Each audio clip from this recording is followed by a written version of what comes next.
What is up, everybody? Welcome, Truth and Transparency. My name is Lana, and I'll be your host as always. Happy Friday. It is May 22nd, 2026, all day today. I will be joined by my special guest, Bela. She'll be joining us here momentarily. And kicking off this morning, we are going to be talking about SHIRILLA, and we're going to be talking about different points that were made in an October 2024 filing that was 1 day late. We're also going to be talking about ineffective assistance of counsel and what happened before prison, what happened before the crash. So again, pardon the interruption ahead of time. If I have to depart here and there, I got to make sure Stanley Steamer, give it up for Stanley Steamer this morning. All those men and women working hard. Stanley's here. I have a date with Stanley this morning, so I'm like on a double date. You guys and Stanley. All right. Okay. I will give it a try then. Yes, definitely give it a try. Welcome again. At some point, you're going to have an opinion on the video. I never tell you how to think, how you feel. Thumbs up or thumbs it down. At some point, again, you're going to have an opinion. Make yourself known. All right. So I got to point out a couple things. Remember I was telling you guys yesterday, I was like, who is this attorney? Because I got all these vibes of just like, what did he do for her in this case? We are all entitled to the best defense possible every time anybody is convicted of a crime, especially one of this nature. So I was just curious, who was her attorney? Was he a public defender? Who hired him? Because what I read in this October filing, I was like, what the hell? So today we're going to be discussing, these are some of our topics that we're going to be discussing, which are the manner of death, what it originally was labeled an accident, then how it got changed. We're going to be talking about SHIRILLA's cell phone, the search warrant. Okay. We're going to talk about, in the Netflix documentary, the mom makes it seem like, oh, here, you can just have her cell phone. There was a search warrant for that cell phone. Okay. But more importantly, what were the parameters? I want to see the search warrant. And then that extraction, was it done by Cellbrite? What type of extraction? Axiom, Gray Key, who performed this extraction? I'm just curious of what type of phone it was and how many years worth of material data was actually on that cell phone. She was 17 at the time. Not sure when she got her cell phone, but then we're going to be getting into, there's a lot of third-party apps. I'm curious if there were any, and I would like to see any and all search warrants for the following: Apple, to include Apple Health data, iCloud, Facebook, which is Meta, TikTok, Google, Instagram, Snapchat, WhatsApp, Twitter. Was she sharing locations? And if she was sharing locations, what apps was she sharing with? The subpoena power we're going to talk about. We're going to talk about Cy-Ray. What Cy-Ray basically is putting together is who can testify to pattern of life with a cell phone. How much data do you need for best practice? And that is 180 days. Okay, if you don't have 180 days, you should be not talking about anything to do with somebody's cell phone and the movements that it's making or not making. Okay. And so I would approach this case as any other case and be talking about all the things that are relevant, right? To mounting a good defense. Anybody can look any type of way when it's only one-sided narrative. Okay, I mean, that's the facts. So I said, Bela, you're going to come on today with me because as poor as her parents were at and are at being parents, right? You're going to have to set aside some stuff because, hey, as much as we can consider that, right?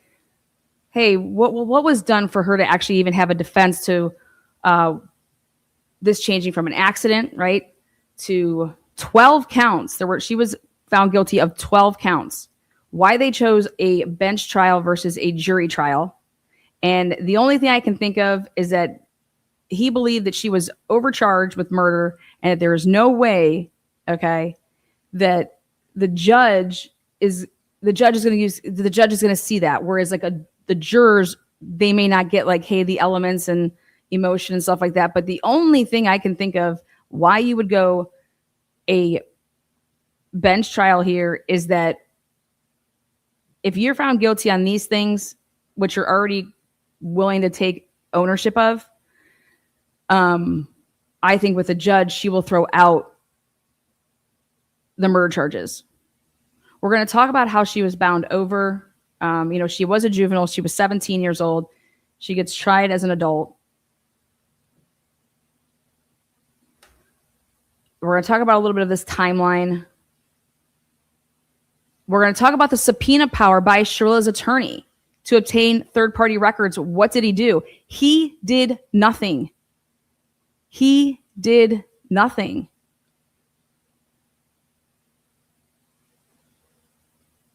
Literally.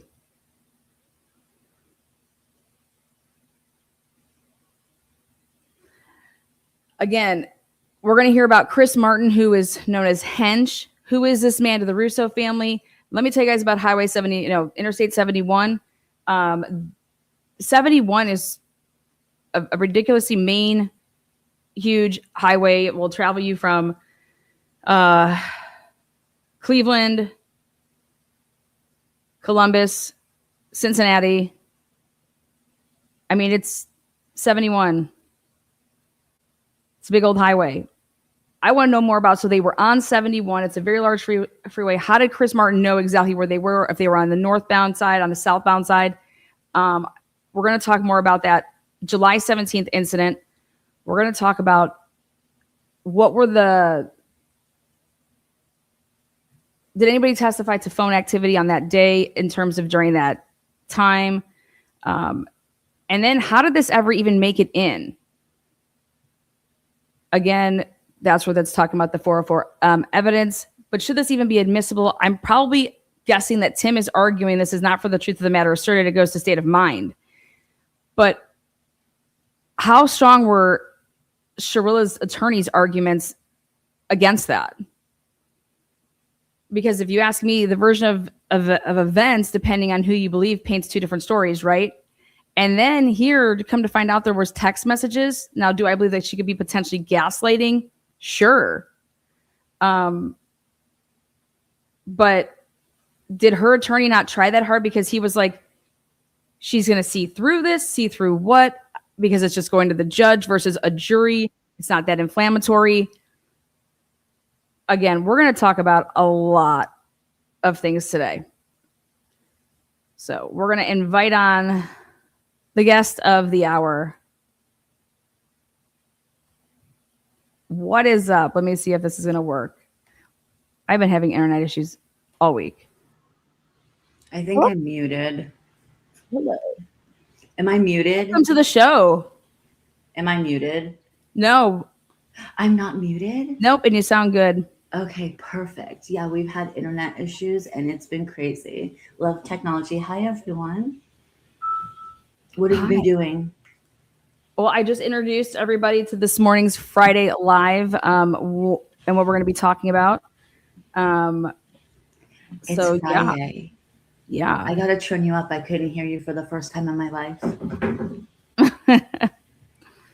Well, and I also told them that we're on a triple date here with Stanley Steamer. So in case I have to run out at different times, it's only just to make sure that those cushions look beautiful.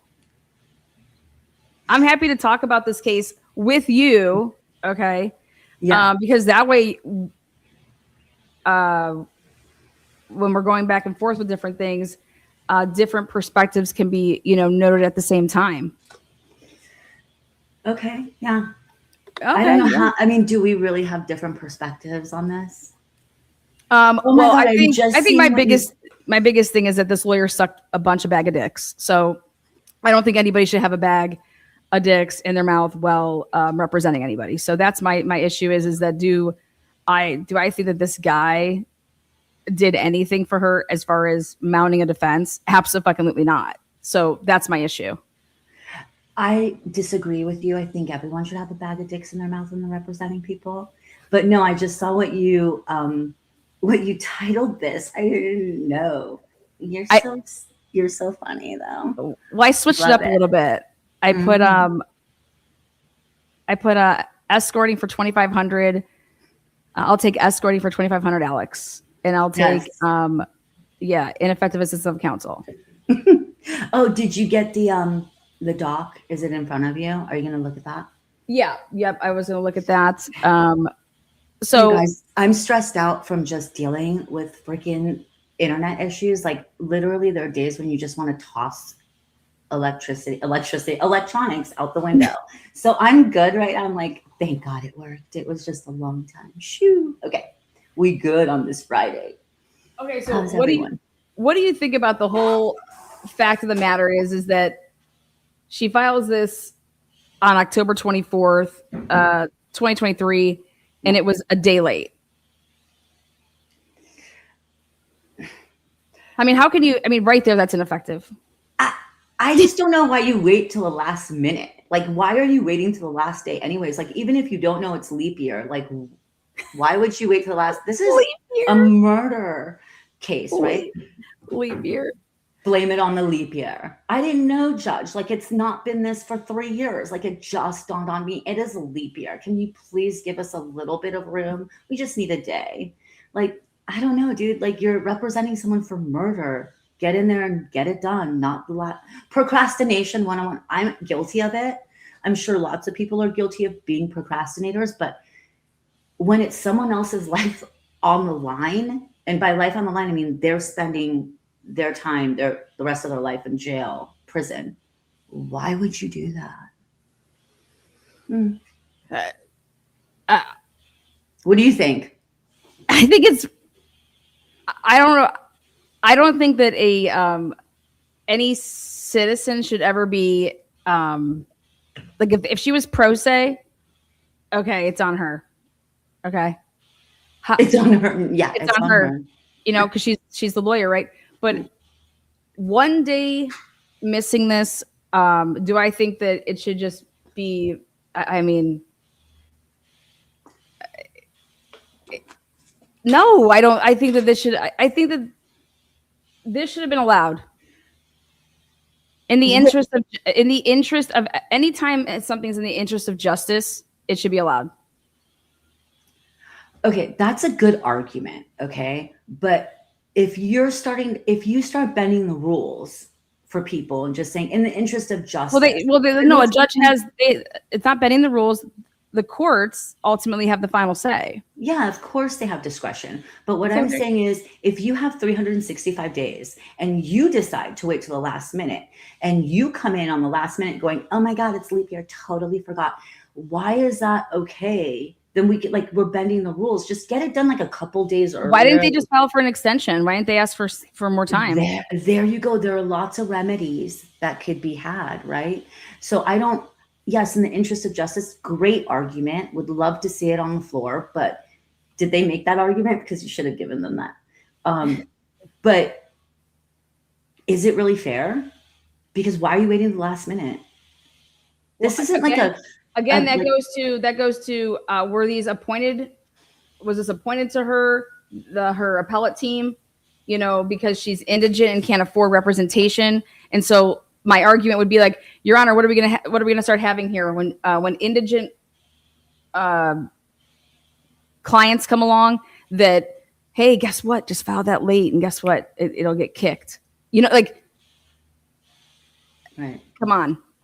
I mean, to me, this should be then this firm should be sanctioned.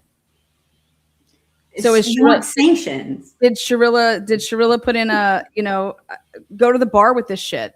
You know, I would. Anyways, at the end of the day, it's just, to me, it's laughable.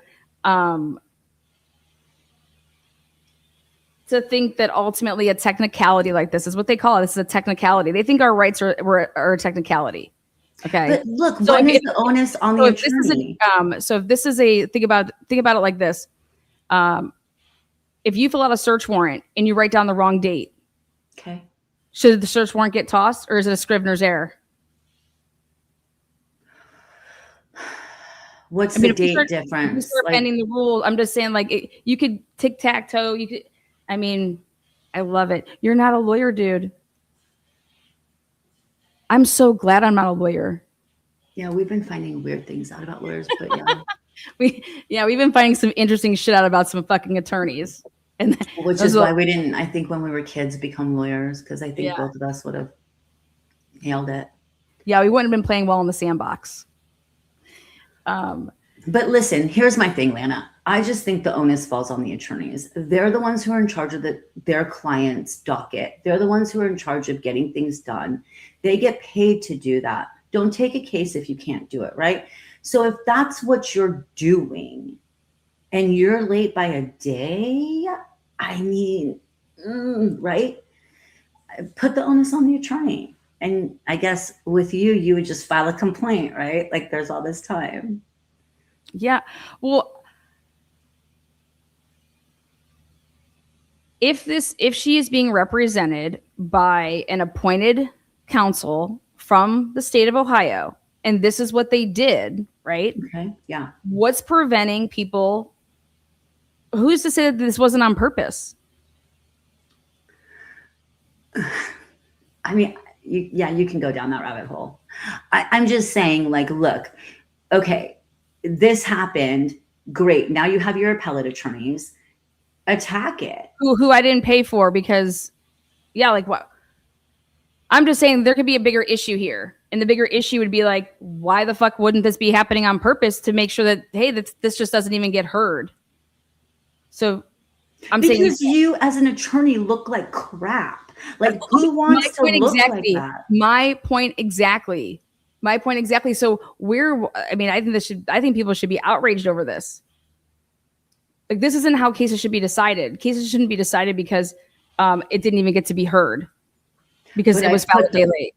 But are you putting the onus on Ohio not allowing the 1 day, not being flexible for the 1 day? Or are you putting the onus on the attorney? I'm putting it on both. I don't think that the defendant here should be. She's being for their acts or lack thereof, their action. Why should she be punished from it? I mean, that we're all punished for what our attorneys say. Once we get an attorney, we're not allowed to speak in court, right? Once you have an attorney, if you try to address the court, they're like, you have an attorney, speak through the attorney, right? I'd like to have a word with the prosecutor. No, you're not pro se. You can't do that. So, I mean, well, so we'll set that aside. I just think it's a really interesting argument and debate if you want to start getting into a much larger issue, which is to say we need to hold lawyers accountable for something like this. I agree. Listen, so we're on the same page. Who's gonna sanction them? You know, and what we're on the same page about, this brings us back to a lot of things about judges. Like, who's going to sanction judges when they make certain decisions? Like in Richard Allen's case, right? Where we're just like, wow, like she can get away with that. Like she can get away with doing that. Yeah. So I agree with you with that. We just have to set aside the fact that if you think that she's guilty, not guilty, it doesn't matter. It's about, hey, take any of that out. Just like in the Murdoch murders. Hey, he deserves a new trial. Why? Because you can't do this shit. Right. You're not allowed. Not be Becky Hills. All right. Yes. You're not allowed to be a Becky Hill. Don't hill it.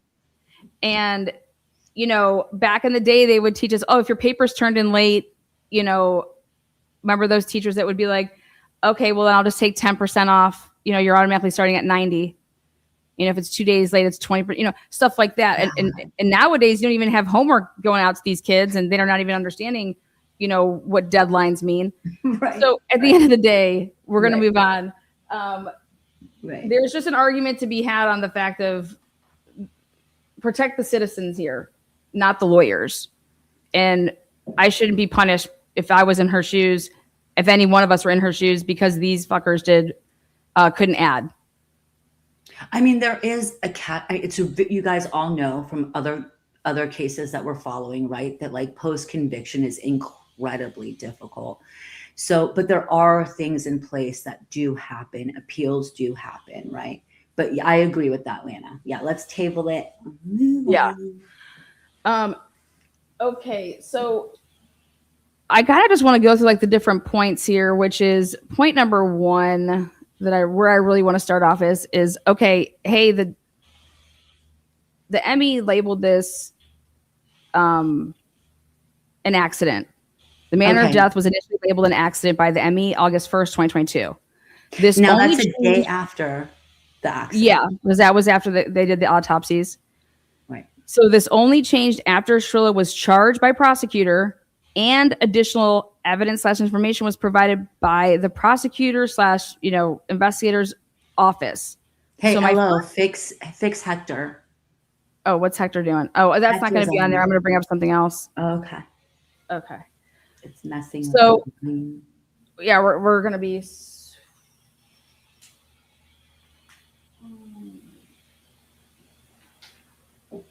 There we go. There's the page. Yeah. So my first thing is that in this filing, by the way, which I think again is just shitty. This is a shitty filing. We don't even know when this occurred. So when you're usually doing your post conviction, your direct appeal, anything like that, timelines, like the process matters with your dates, and you're normally nailing those dates. So here, my question is we don't even know when this happened. So obviously we know when she was charged, but when did prosecutors contact the coroner's office to say, hey, we need to sit down and talk to you, and we're going to present information to you and evidence to you so that we can get you to change this manner of death to homicide? So I'm curious. I want to obtain that information. I want to obtain the date of when that occurred. I'm gonna guess. You guys don't go on this. I just want to make an educated guess and say that it was in mid-August of 2022. I could be wrong, or mid-August or October, because those are the dates that really like a lot happened in this case. But I'm curious too. Good question. Defense attorneys did not put that in. You would have though, right, Lana, if you were writing this? Oh, fuck yeah. Absolutely. You would have been detailed. And this is a 54 page. I would want to know the information that was relied upon, because then it's also going to show that I didn't even fight that during the guilt phase.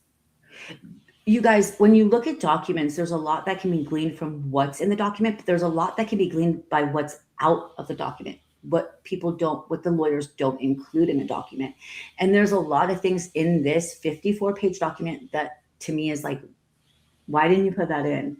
Okay, so they're relying on, there was the transcripts here, page 417, and this is just literally 2 lines of testimony. Right. And there was the state exhibits 58 and 59. Okay. So that's all that they're saying with this paragraph, which is, hey, it was labeled an accident. It wasn't until after she was charged that then the prosecutors, so there, in my opinion, then that would mean that there's a date here. You have a date of when you know that they called them up, right? And said, hey, can we talk to you? Hey, can we meet with you? We want to provide you with this information. Again, just curious of that date, curious of the information, which seems like it's right here in States Exhibit 58 and 59. So that's part of a public request right now. Yes. I'm just curious of that. So the next thing. The judge made a decision. The judge did make a decision on this ruling. This was denied. This appeal was denied. There wasn't even another. Ohio's like, but no. Yeah. Okay. So next, on August 1st, they obtained a search warrant for her cell phone. So I wanted to know, I want to see the search warrant, and I want to see what was the probable cause for it, right? because it was just after, was it, what were they seeking out of it? Like a lot of times things are getting. I mean, you don't, the probable cause is going to be that she drove into a wall. We need the data from, I mean, do you know how much we know? So it was this, for we an, know. so was it for an, was it for insurance purposes?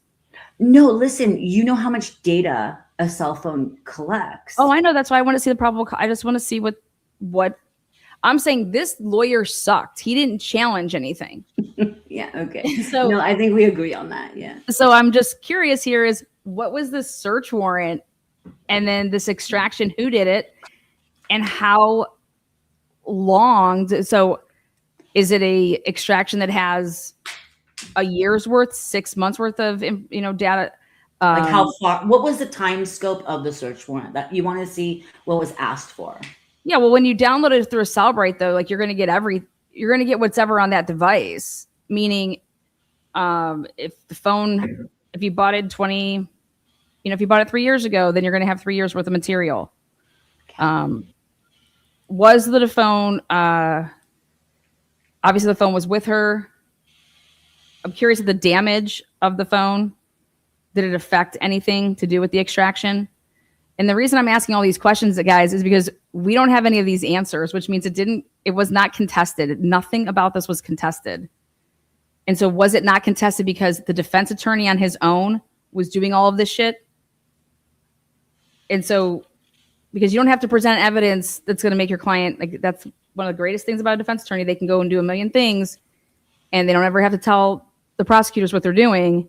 And we're only going to use what's beneficial for us. So now detective discovered that she had been in the area where the crash occurred on prior occasions, including July 28, 2022. I have a huge problem with this. So let's bring everyone up to date with that. So if you don't know where she drove, they're saying that she took that route not only on the July 28th. This accident happened July 31st in the early morning hours, like around 5:30 a.m. They're saying that she had done that several times. Well, look at what the defense. This is now the defense attorney. So this defense attorney is saying this in favor of SHIRILLA, and they're even saying prior occasions with an S, including July 28th. Now, tell me what your problem is with this. Okay, so because it says this is based off of testimony given at trial.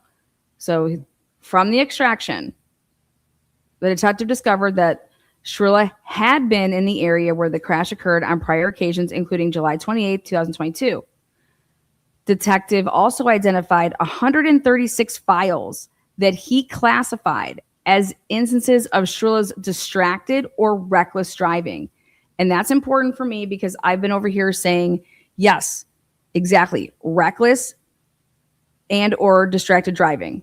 Like, how are we moving from that to murder? Okay. You're going to have to hit these elements, right? And so for me, what the defense attorney had at the time of trial, but did not utilize it, was he called a girl to the stand who was the market manager. She worked at the market that was over there. The farmer's market is what. Yeah. Allison's market, whatever. Because they ate, Dom and SHIRILLA, Mackenzie, they ate organic. They cooked organic all the time. If you guys watched Crash, you saw that, right? So they like to go to like farmers markets because it's a great place to get organic fruits, vegetables. Yes. And so something that I think is really important is investigators were asking themselves early on in the investigation, why was she over here driving? What's going on? Why were they even over here? Like that was a question, because it was like for the house where they were located and they left, that's not on the way to go home. Like you're traveling out of the way to go where if they were going home and they left at 5:30 in the morning. Yeah. With the exception of this being not brought up in trial, which is But I'll just say that when Dom's brother Angelo went to the police station and had his interview, he did specifically say that that Prospect is a place where it is a total cut through. And Yes, it's a but normal route to take because you avoid certain lights. Like, I'm not from Cleveland, don't know about it. But yeah, he said like that is a normal, like there's nothing suspicious about her taking that route. And trust me, Angelo does not want but Mackenzie that's not to the win. argument here, because What do you- you don't that route is out of the way. So everybody agrees that that route to cut through there, because you don't hit the lights, and so you're getting off of Pearl, and so Yeah. it's a cut through. Yes, Mhm. awesome. But that's not the argument here. The argument being made here is that she didn't need to, that isn't on even the way to go to, it's not a cut through to go anywhere if you're going home. Okay. So what the argument I'm here just saying Angelo disagreed with that. He said it was in his interview with the police. No, but he's saying that she would know that area, and she traveled on it. This is so, but this is a completely different argument, which is they wanted to know where they were headed. If she doesn't know what she did, like where she was going, right? Where were they headed? Why did they leave at 5:30 in the morning? Where were they going? Who goes to sleep at 3, 4 o'clock in the morning? So this is why it matters. What time was their last text messages where they were like up? So you go to sleep. When you wake up and say, hey, I'm going to leave at 5 or 5:30 in the morning, where are you going? Probably home after you trip. Perfect. Now listen to this. That isn't the way that you go home. Like, how far out of the way is it? It's the complete opposite way. That's why that's why this matters right here. And her lawyer had the opportunity, because she was called to the stand. And this is what I don't think they're talking about, this potatoes. So I want to like clear this up. Okay. There is evidence on Shirilla's phone that she texted this girl. Okay. So your due diligence with an attorney representing her is, okay, hey, read this right here. It says, not that page. It's just giving background right here. I recall seeing Mackenzie and Dominic at the market on the evening of July 30th, 2022. There was another individual in their company who I did not recognize. He had a brief conversation before I left the market. I did not observe anything, everybody was fine. Later that evening, I received a text message. So it's documented from Mackenzie indicating that she and Dominic had forgotten to purchase potatoes when they were in the market earlier that day. Mackenzie asked if someone could put a bag of potatoes in a locker for her to pick up after hours. That's something normal that happens. And so I told Mackenzie that that would be fine, and directed one of my employees to place the potatoes in a locker. When I arrived at the market on July 31st, 2022, I checked the lockers and noticed that Mackenzie's order had not been picked up. Given my relationship with Mackenzie and Dominic, so she just talks about how she knows them. I briefly spoke with Attorney McDonald prior to testifying. During that conversation, I advised the attorney of the facts set forth in this affidavit, which is about me placing the potatoes. Here's the text message. If they're coming after hours, it has to be between this time and this time, because if they're just going to come when the market's open, you wouldn't do that. So she asked me to place them in there, so she knew that she was going to be coming when it wasn't open. How do you, as an attorney, not present this at trial? Why hasn't Shirilla said? Hang on. This is the only last part I want to make. The reason it's relevant, okay, is because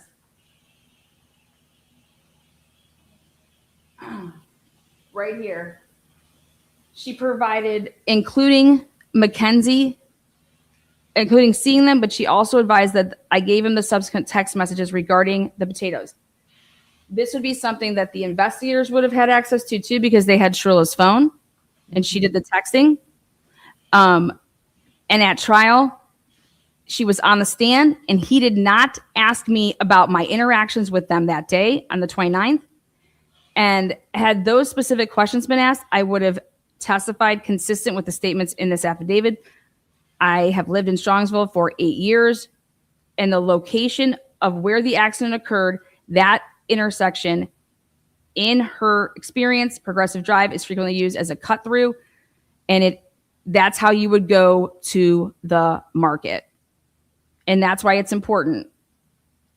So, and this is, how do you, if you're her attorney and you're explained all of this, okay? Yeah. And so, because you need to combat the fact that it's like, hey, why would she go take that street? Oh, because she had planned to kill him, and she had planned it for a couple days. Well, this is your biggest argument to that, and you don't present this to the jury, or AKA the judge.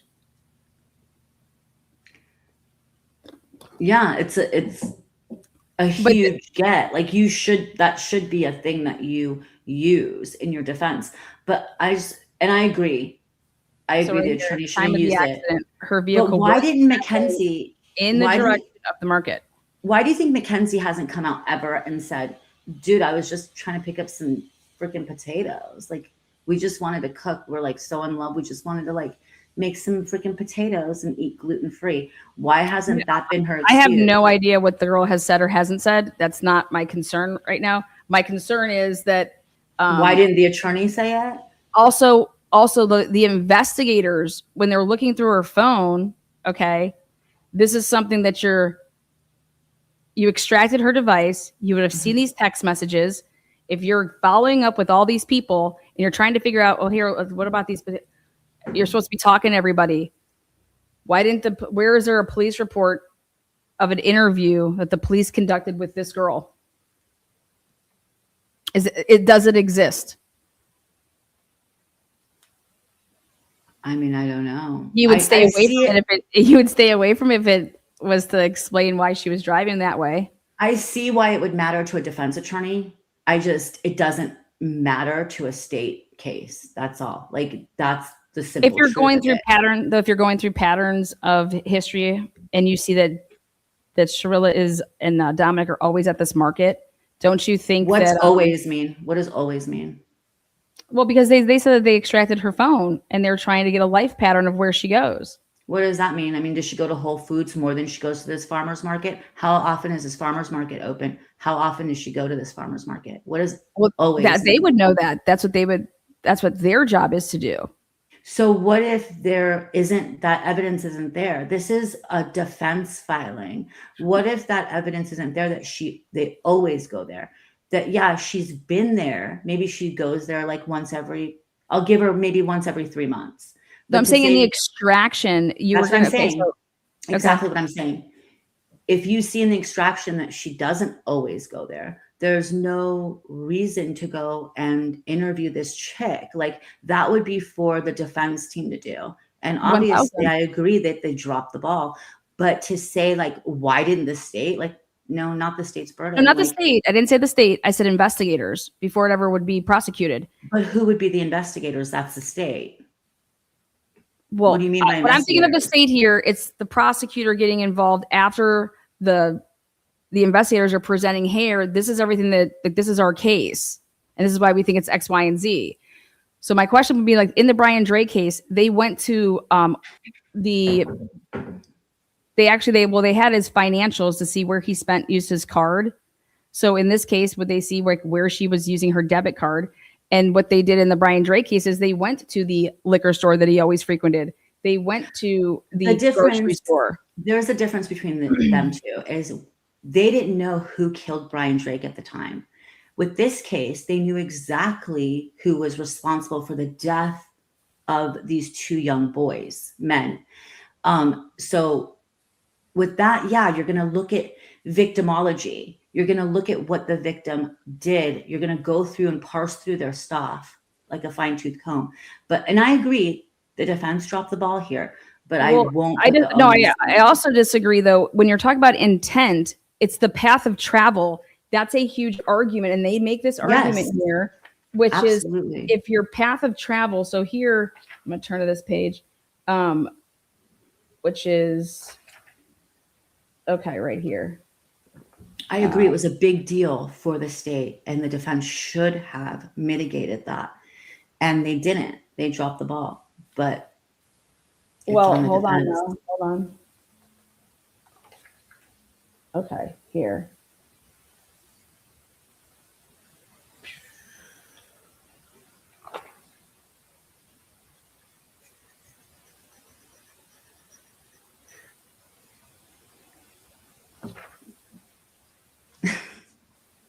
Do you want me to play some songs, some background music? No, I Oh my God. Argument. I think you guys were like free and clear. Like everything's so quiet. Okay. So quiet. Sing along if you know it. It's all so still. You're all alone. And so peaceful until. I'm just entertaining the crowd. Don't mind me. That's it. Okay, here we go.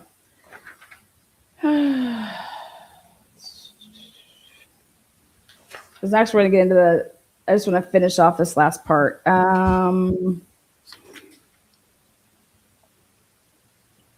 Okay, here we go. Testimony of Allison, okay? Yeah. At trial, the state maintained that Shirilla's purpose and intent was evidenced by the route that she chose to drive after leaving Burlegis's house. As the prosecutor stated during closing arguments, Progress Drive was not a shortcut from Mackenzie SHIRILLA on July 31st of 2022. The state has shown that Progressive Drive was so far out of the way, driving from Paul's home to their home on Lund Road. Okay. Yeah. This court seemingly agreed with the state's contention, noting that SHIRILLA made the decision to drive an obscure route and a route not routinely taken by her. That's patently false. The court reiterated these sentiments during the sentencing hearing. During the defense's case in chief, trial counsel presented testimony from Allison.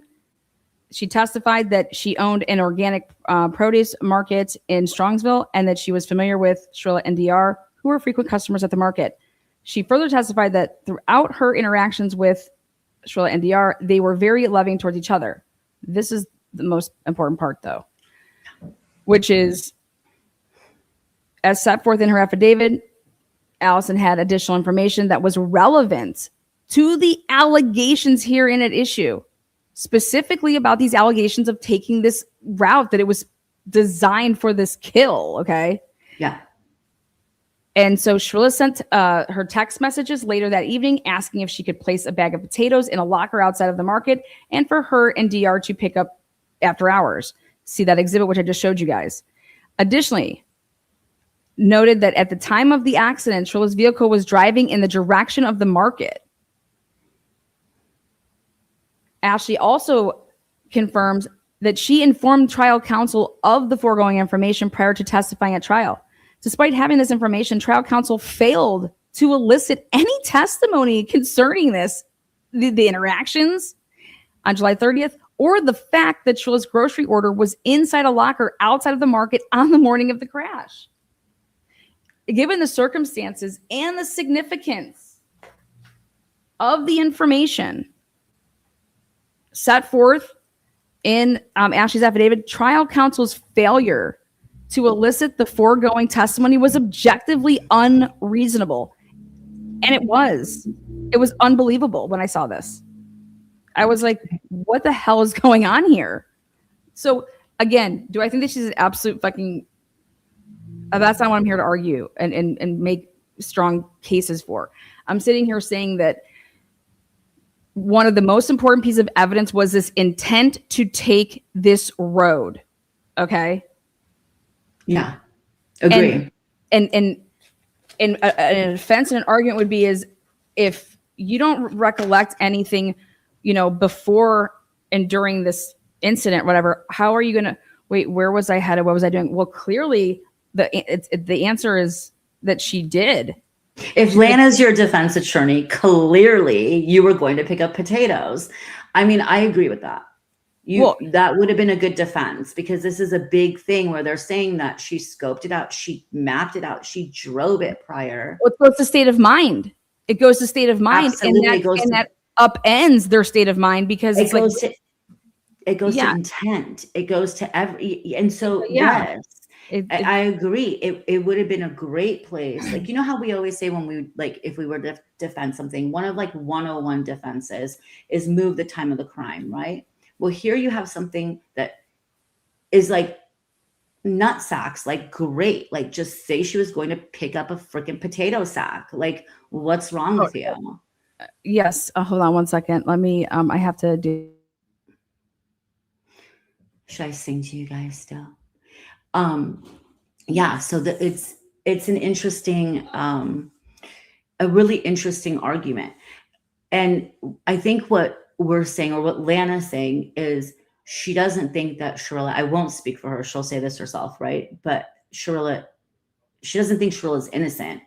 It's just, look at what the defense did. Like, how would you represent someone up for murder in this kind of like negligent manner, right?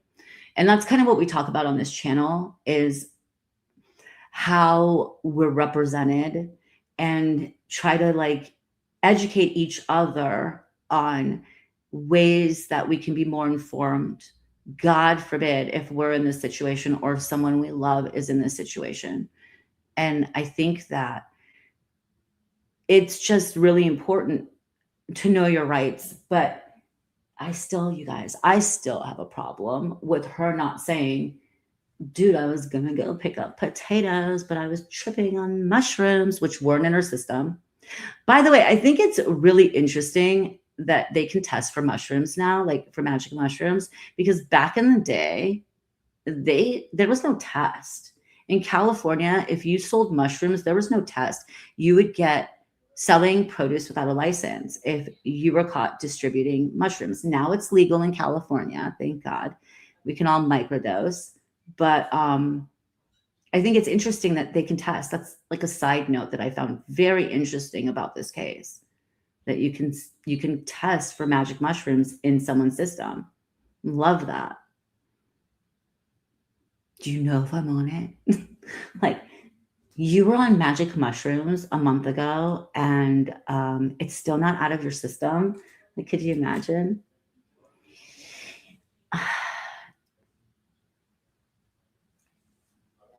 See, I see it that way too, Sheila. I see it as she was reckless, even if she just wanted to scare them. You guys, driving is a privilege. It's not a right. And you have, if you're not careful, you have a death machine at the palm of your hands, like 10 and 2, right? And it's a really big responsibility. And I think that we need to take that seriously. And yeah, if I'm putting basically my life in your hands because I'm in your car and you're just so freaking reckless, I want to like ask you guys what you think about where the bodies ended up.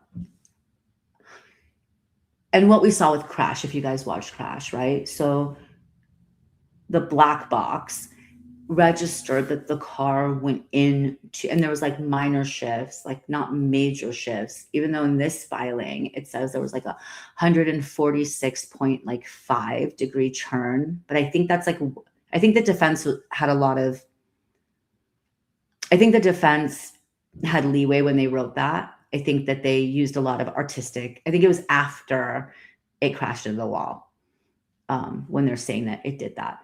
But what do you guys think about the car going in neutral before it hit and then back into drive? Do you guys think that Dom and Davion knew what was going to happen and they were scared? Or do you think it just happened like so quickly and no one was the wiser?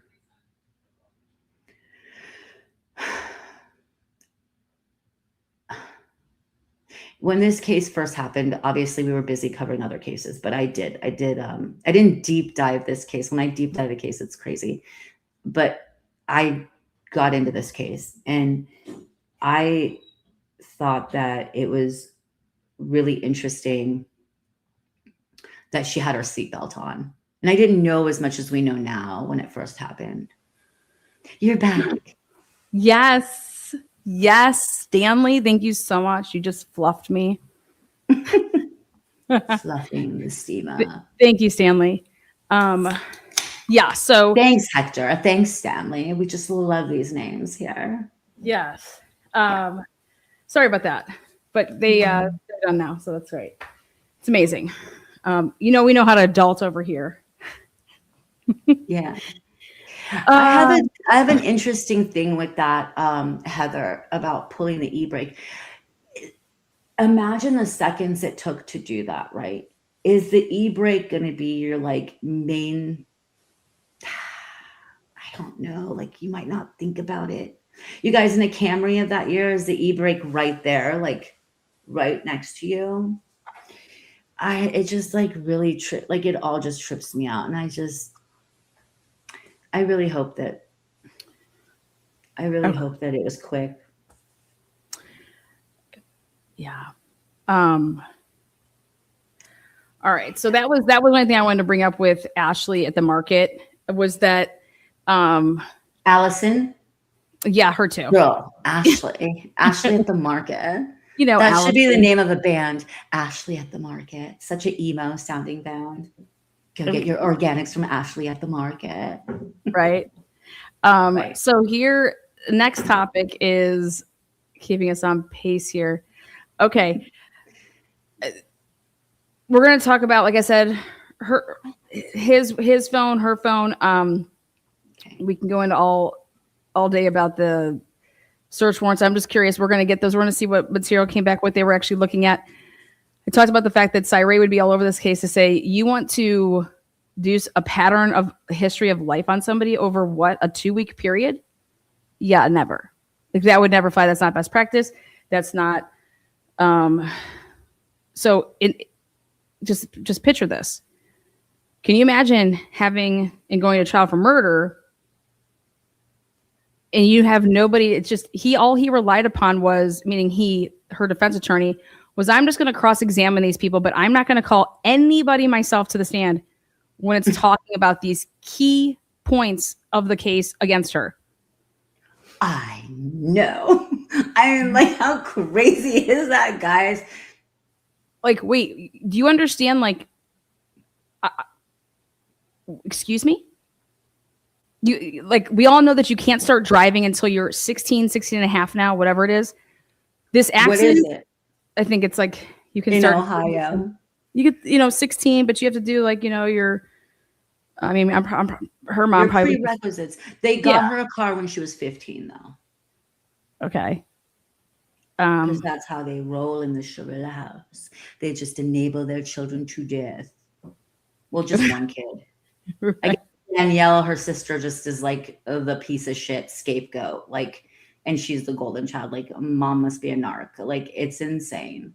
Okay, so I'm going to make a Karen Reed reference here, and people are going to either say, "Oh wow," or "Lana wow." Okay, and the Karen Reed reference is take away ARCA. Okay, take away ARCA. Take away Richard Green. Okay. Take away every fucking expert. Even like Blue Man Group. No, that was for the state. But okay, so the state gets to keep theirs, but defends every expert. Trial, you have Paul. But think about this. Think about Karen Reed's voicemails after the fact. You fucking okay. So I understand. So they want to talk about after the fact when they want to, but just think about this for a second. If Karen Reed, had no experts, what happens to Karen Reed? Bye-bye, Karen Reed. Bye-bye, Karen Reed. Karen Reed's in prison. Mm-hmm. Karen Reed is in prison. Yeah. Some say, I like this answer. She would have made a plea deal. But guess what, right? Think about this. Karen Reed was overcharged, right? Isn't that the big issue? Like murder? Are you kidding me? Right?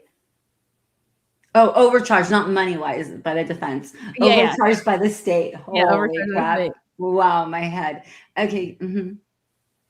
Yeah.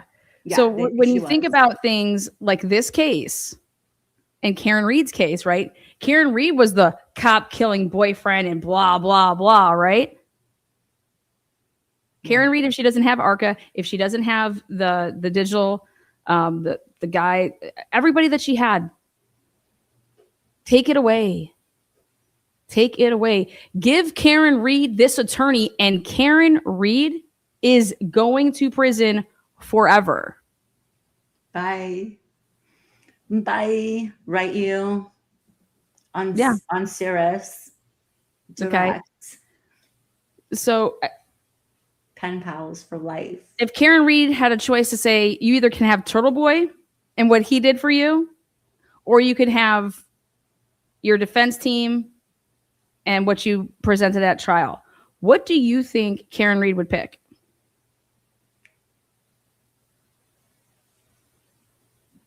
Let us know, guys, in chat. I know the answer. Lana, are you going to say? 1000%. Like, there is not even an inch that is going Turtle Boy. It's all her lawyers and the experts. And now people are going to say out there, well, she wouldn't have had those experts if it wasn't for Turtle Boy who raised this money. Wait, no. I completely disagree. No, you guys, like, that is not true. I was telling you guys from the gate, like, just wait, because I'm from Los Angeles. Like, just wait until you see Alan Jackson hit the main stage, like before the first trial, and we saw what that was about. That has nothing to do with Turtle Boy. Whatever. But you're right, Lana. Yes. No, Turtle Boy has nothing to do with what Karen got out of that. If she got like the $1 million from him, which I don't. And finally, when he was removed, which was during the second trial, okay, and they got away from doing all of the crazy shit that was trial one, okay, Karen Reed doing, attacking it normally how you would, and not including every single witness that was called by Lally to, look what happened. Anyways, at the end of the day, you guys give this girl I love him. To give this girl, I love Lana? Tim, but Tim went up against a freshman quarterback. Okay. You know what, you guys? Lana's been saying this. Like, I'm like, Lana, did you? I need to know what you said. Did you say Tim? You loved him already? Like, you've already told everybody you loved him? Yeah, I'm saying that. She's stuck. What? Cat got your tongue? It doesn't have anything to do with him. He just went up against fucking, like I said, the freshman quarterback. The freshman team. Okay, the freshman team. Okay. Yeah. Nothing was challenged. Nothing was challenged in this case. And that's why I'm saying, dude, this has nothing to do about her as a human, her family. Okay. This has to do about here. And nobody is going to, everybody would have been found guilty if you had this man, McDonald James representing you. Jimmy James. Yeah. Lana, I think that's a really good assessment to take from this, because you're just the facts, right? So yeah, not speaking about like if she has a piece of shit family or if she's a piece of shit, but did her defense represent her properly? Yeah. And so where we're going to go with this next part is the power of the subpoena power by SHIRILLA's attorney.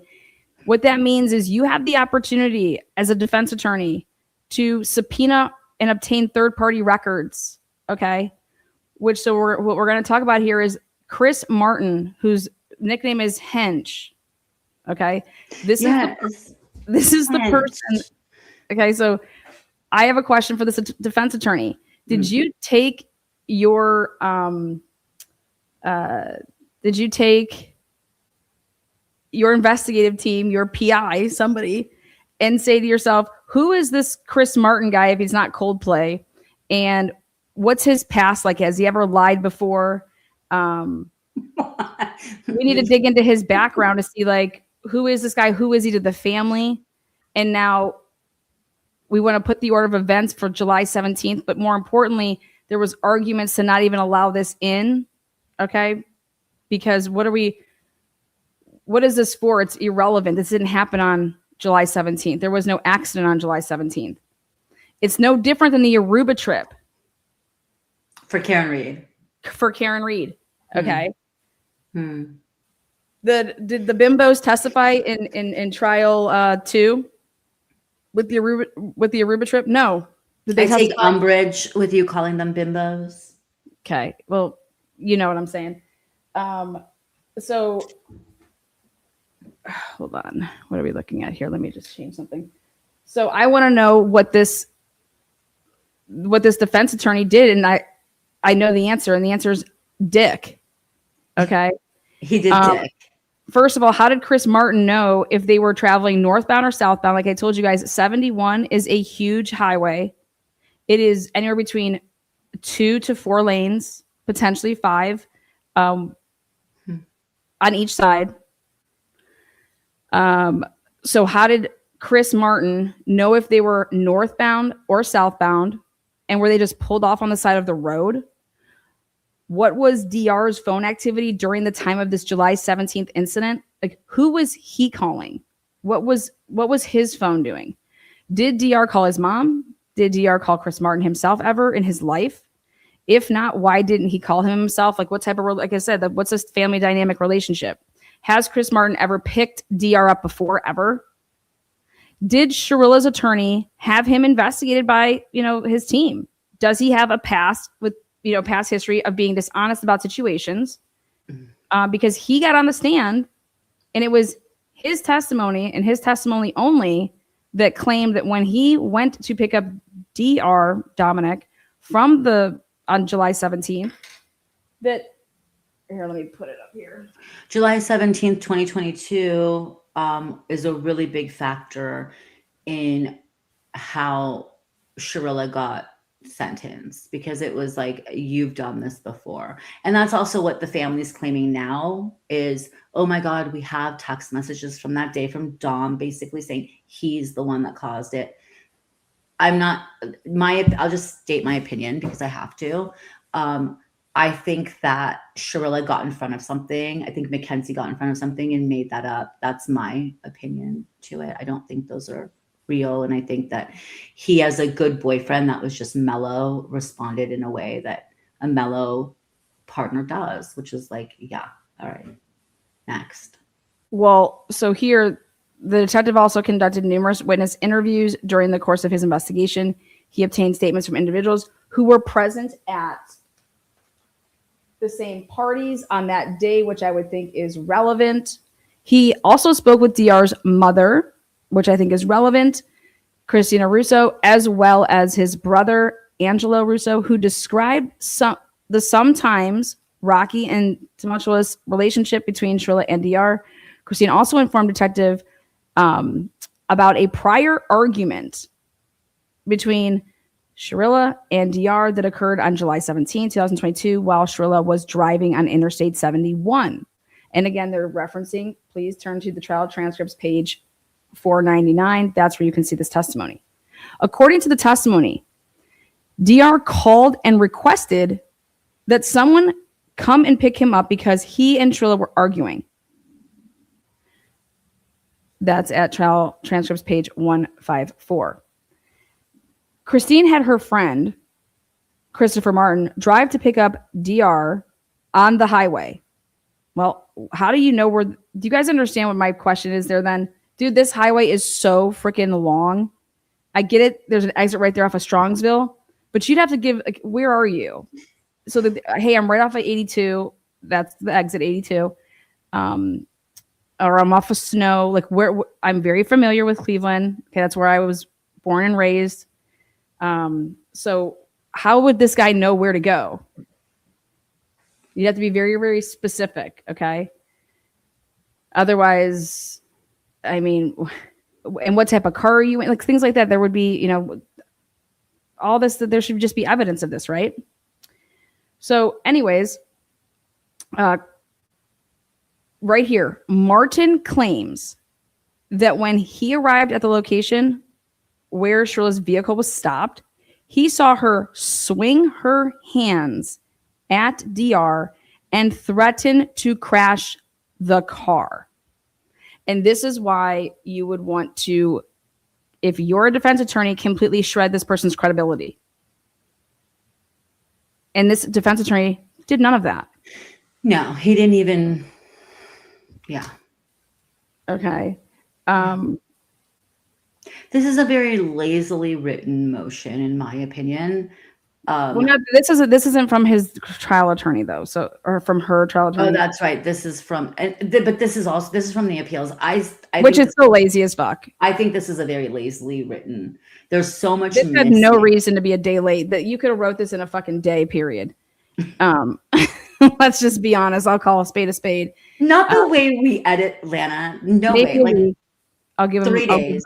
I'll give them. I mean, that's me being kind. A Monday through a Friday, and that's okay, yes. And that's me doing twisted teas and doing lives. Yes, no. With the editing, if you're going to add in lives, you have to add 2 more days. We don't root for anybody. We root for the law. We root for our rights. Our rights. If you don't know that by now, okay, anybody that it would expect to have this type of representation and have a shot in hell. Ha! That must be a joke. Like, you're the pun of the joke. You don't have a chance. This type of representation, nothing, absolutely nothing was fucking contested. Nothing. The judge had nothing to go off of. Cross-examination.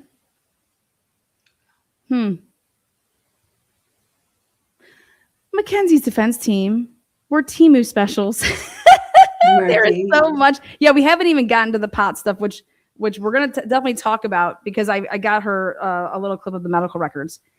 And I think I know why she was diagnosed that. And she should have been tried as a minor, not adult.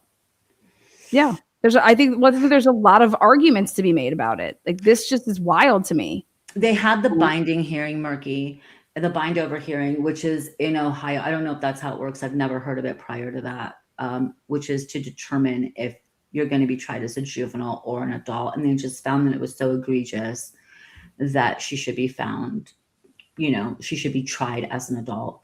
Is it called a Bindover hearing in any other states? Let us know. Don't know about it. So they had this. A complaint was filed against her in the Cuyahoga County Juvenile Court, alleging numerous offenses relating to this accident, including aggravated murder and murder. Now check this out. Given the nature of the charges and Shirilla's age, the state requested that the matter be set for a mandatory Bindover hearing. Yeah, ding, ding. The hearing was conducted over the course of 3 days, with the state presenting testimony from an expert in failure and engineering analysis on automobiles. Mark, that's who testified.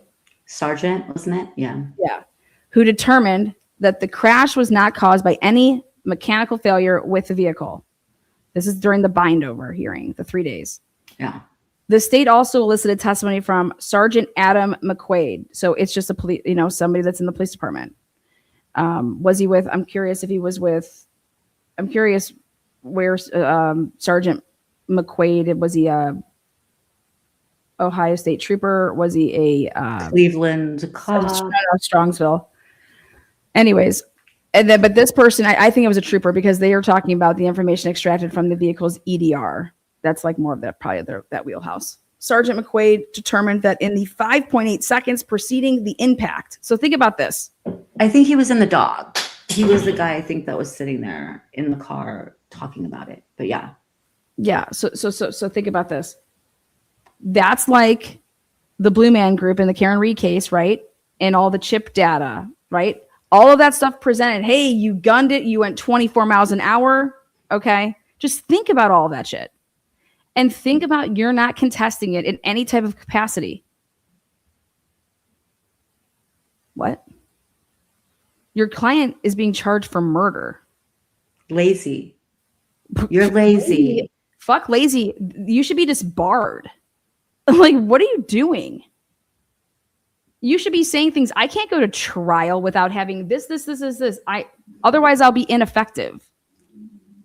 So this is what we need. This. He didn't bring experts. I mean, like, this guy doesn't even know, like, his, like his, I mean, I don't, he doesn't know his case.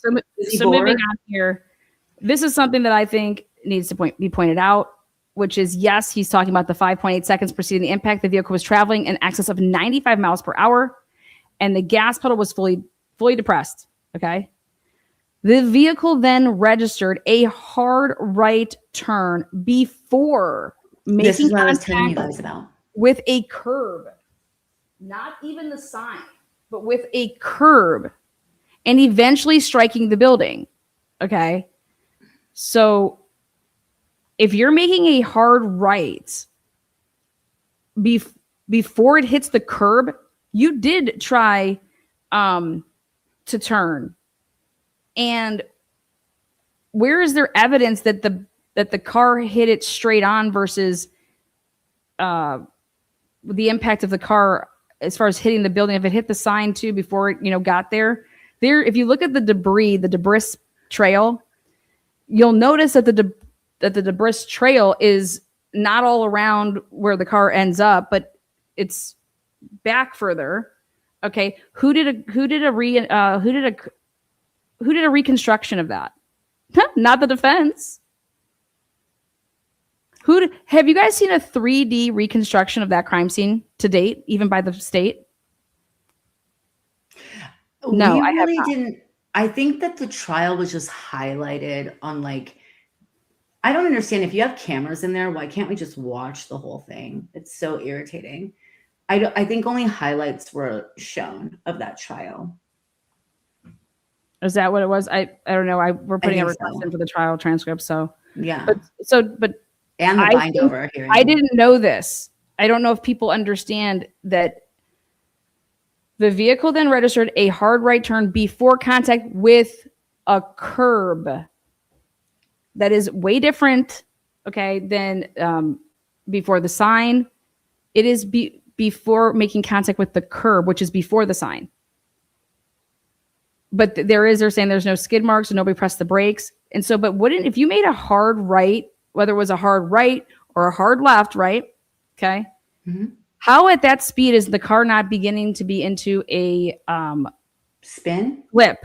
Yeah. Flip. Spinning. Rollover. Yeah. Yeah. Mm-hmm. I think that was, like, someone asked earlier about the e-brake. Like, if, God forbid, I was in that situation, pulling the e-brake in my head, I would think we're going to flip.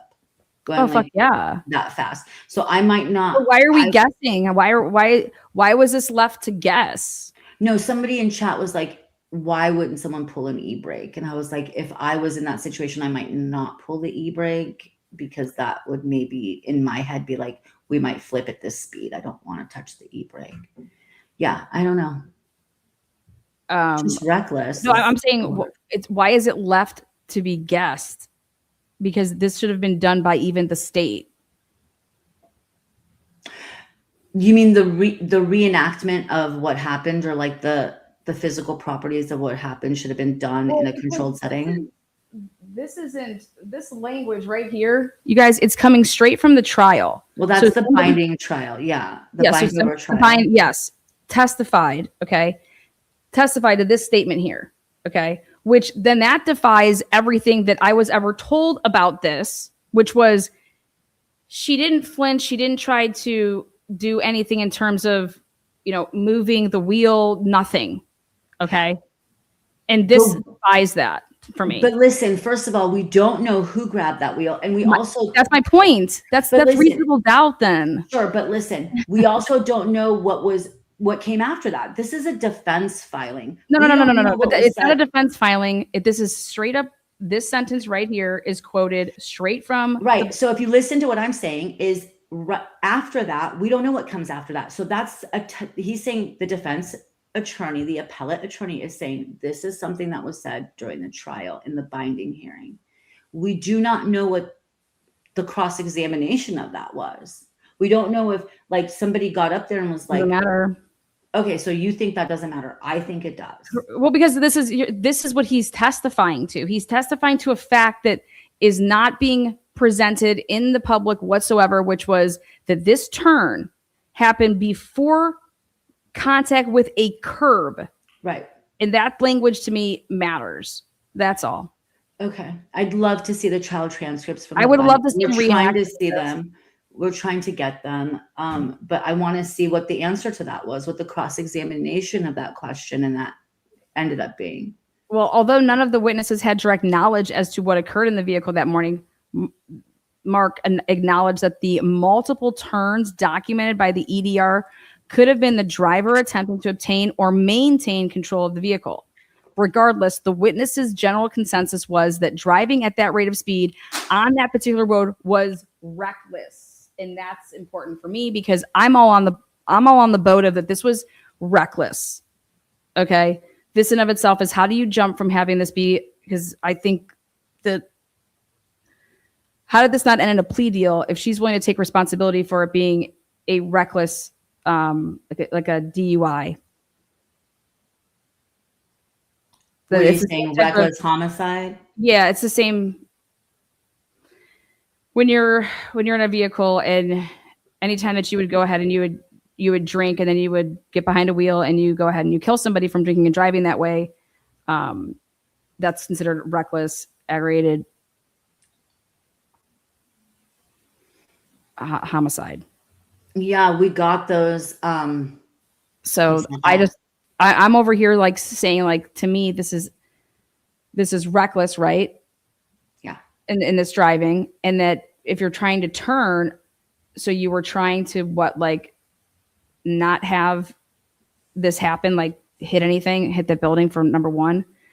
But moving on to detective was unable to pinpoint when the investigation turned from a motor vehicle accident into a homicide investigation, but noted that, quote unquote, given the totality of the circumstances, there were some clues that start kind of being put together that give us that big picture. And this is laughable for me.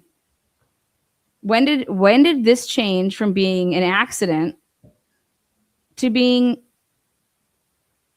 a homicide investigation? Seems like it changed on August 1st. Oh, I don't think it changed on August 1st. Well, we shouldn't be having to say it seemed.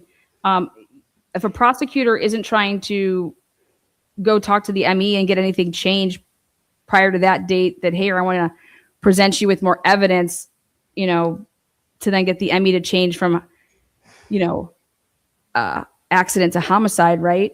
I just want to know what evidence did you start using to start changing this investigation? And you guys, it would be no different than Karen Reed case. What changed this? What you're charging her this way, right? Right. So that now this is a murder case? Wait, what?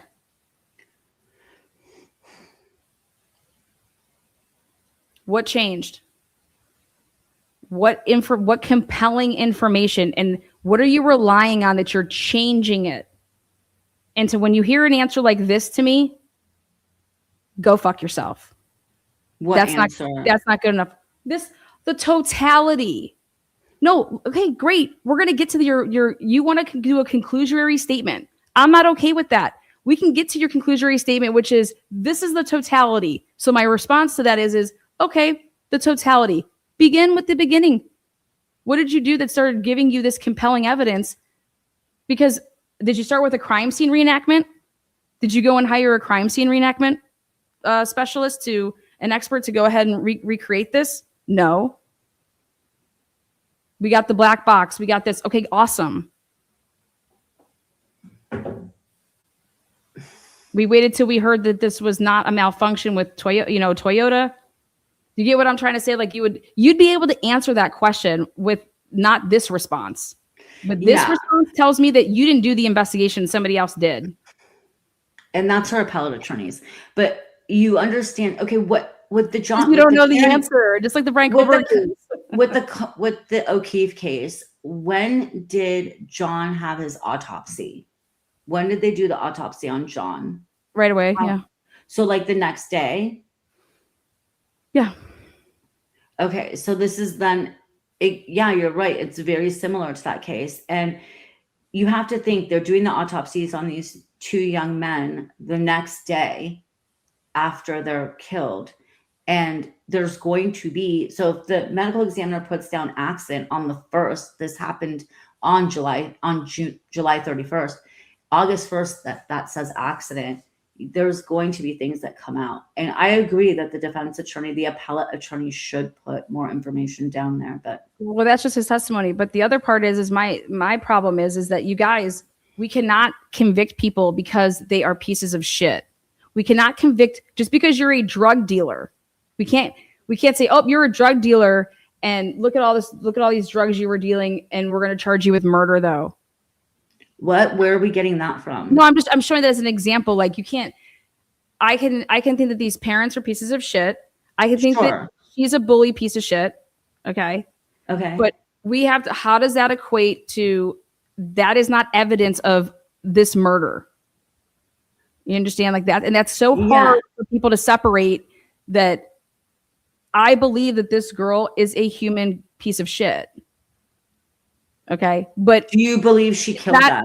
It's the prosecutor's job to meet the elements of what you're charging. And this, they're saying this was murder. This was plotted. This was planned, right? There's premeditation here. No, this was, what was her intent? What was the intent here? So, I mean, if you're over here saying the way that the judge saw it was that the judge saying that she scoped out that route. Why does the judge think that? Because of the way that the evidence was presented. It wasn't contested. Exactly. Because her also the way that it was presented, and I believe that some of it is inadmissible. It's speculation.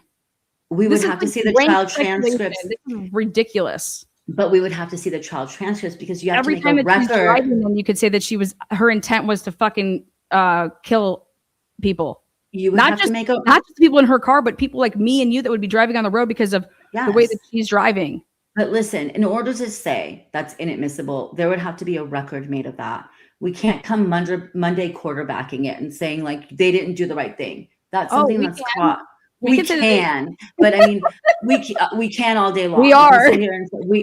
What we do all the time. But I'm just saying, like, listen, we need those transcripts. We need the Bindover hearing transcripts, and we need the transcripts from the hearing. In which again, we're going to obtain. I'm going to say this: court TV. When you guys have a freaking camera in there, just give us the whole trial. If you don't want to broadcast it, put it on your site and have us look at it later. There's no point in having cameras in there and not giving us the full details. Despite charging Shirilla with aggravated murder, detective was unable to identify the evidence supporting prior calculation and design. Rather, he arrived at that conclusion simply because other potential explanations had been ruled out. Again, trial transcripts, page 316 and 317 of this, like that's what his testimony is. Detective applied similar logic to the murder charges, noting that every avenue we took, every leaf we flipped led to one conclusion. This was an intentional act. This car was intentionally pedal to the metal driven into the building. Hell on wheels. Yep. Detective was also questioned about the July 17th incident, which the state placed significant reliance on to establish motive. And this is, I'm sorry, wild, because again, if you're going to compare it to other cases that we cover, that's like saying the Aruba trip. Okay. I think a great case, use the Karen Reed case. Okay. Let's hear it. You know, that was literally just a couple weeks before John O'Keefe was struck by a car. by somebody going 24 miles an hour backwards, allegedly, supposedly, because that's what the black box says. And who was driving and operating the car? The only person that night? Sugar tits, Karen. How does Karen Reed be seen as not this entitled, spoiled brat her whole entire life? And mommy and daddy always came to clean it all up. Okay. Okay. I'll tell you how. The fucking defense team that she had and the experts that she had. Period. Yeah. And this girl didn't have any of that. But also this girl, let me just tell you, this girl's a travesty for herself because her mouth and her actions get her into this. Her mother Same and with her Karen. father. No, that's not Karen's true. mouth got her into a lot of things. No, but listen, Bill, her Fuck parents. Fuck you, John. No, you fucking pervert. I fucking hate I'm sorry. you. No, people say things to their I know. partners. But same thing with her. People say things to their spouses. I'm not talking about what she says to Dom. I'm talking about everything she did on social media after she got out of the hospital November 4th of 2022. I'm talking about the things and she doesn't know how to read a room because she is. Oh yeah. She was raised by human shitbags. Exactly. So I'm sorry to say, but no, Karen's parents have 10 times more class than this chick's parents. This chick's parents are like eugenics material. Like put them up for like idiocracy. Like you guys are having kids, like you guys are procreating. You should never do that.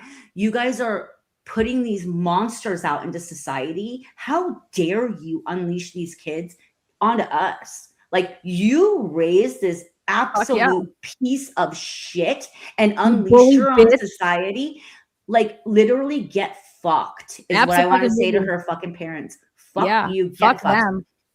But bring it down. Yeah. But we agree all day on that. All day. But Karen's parents, they're not like that. They seem, okay, I don't know them, right?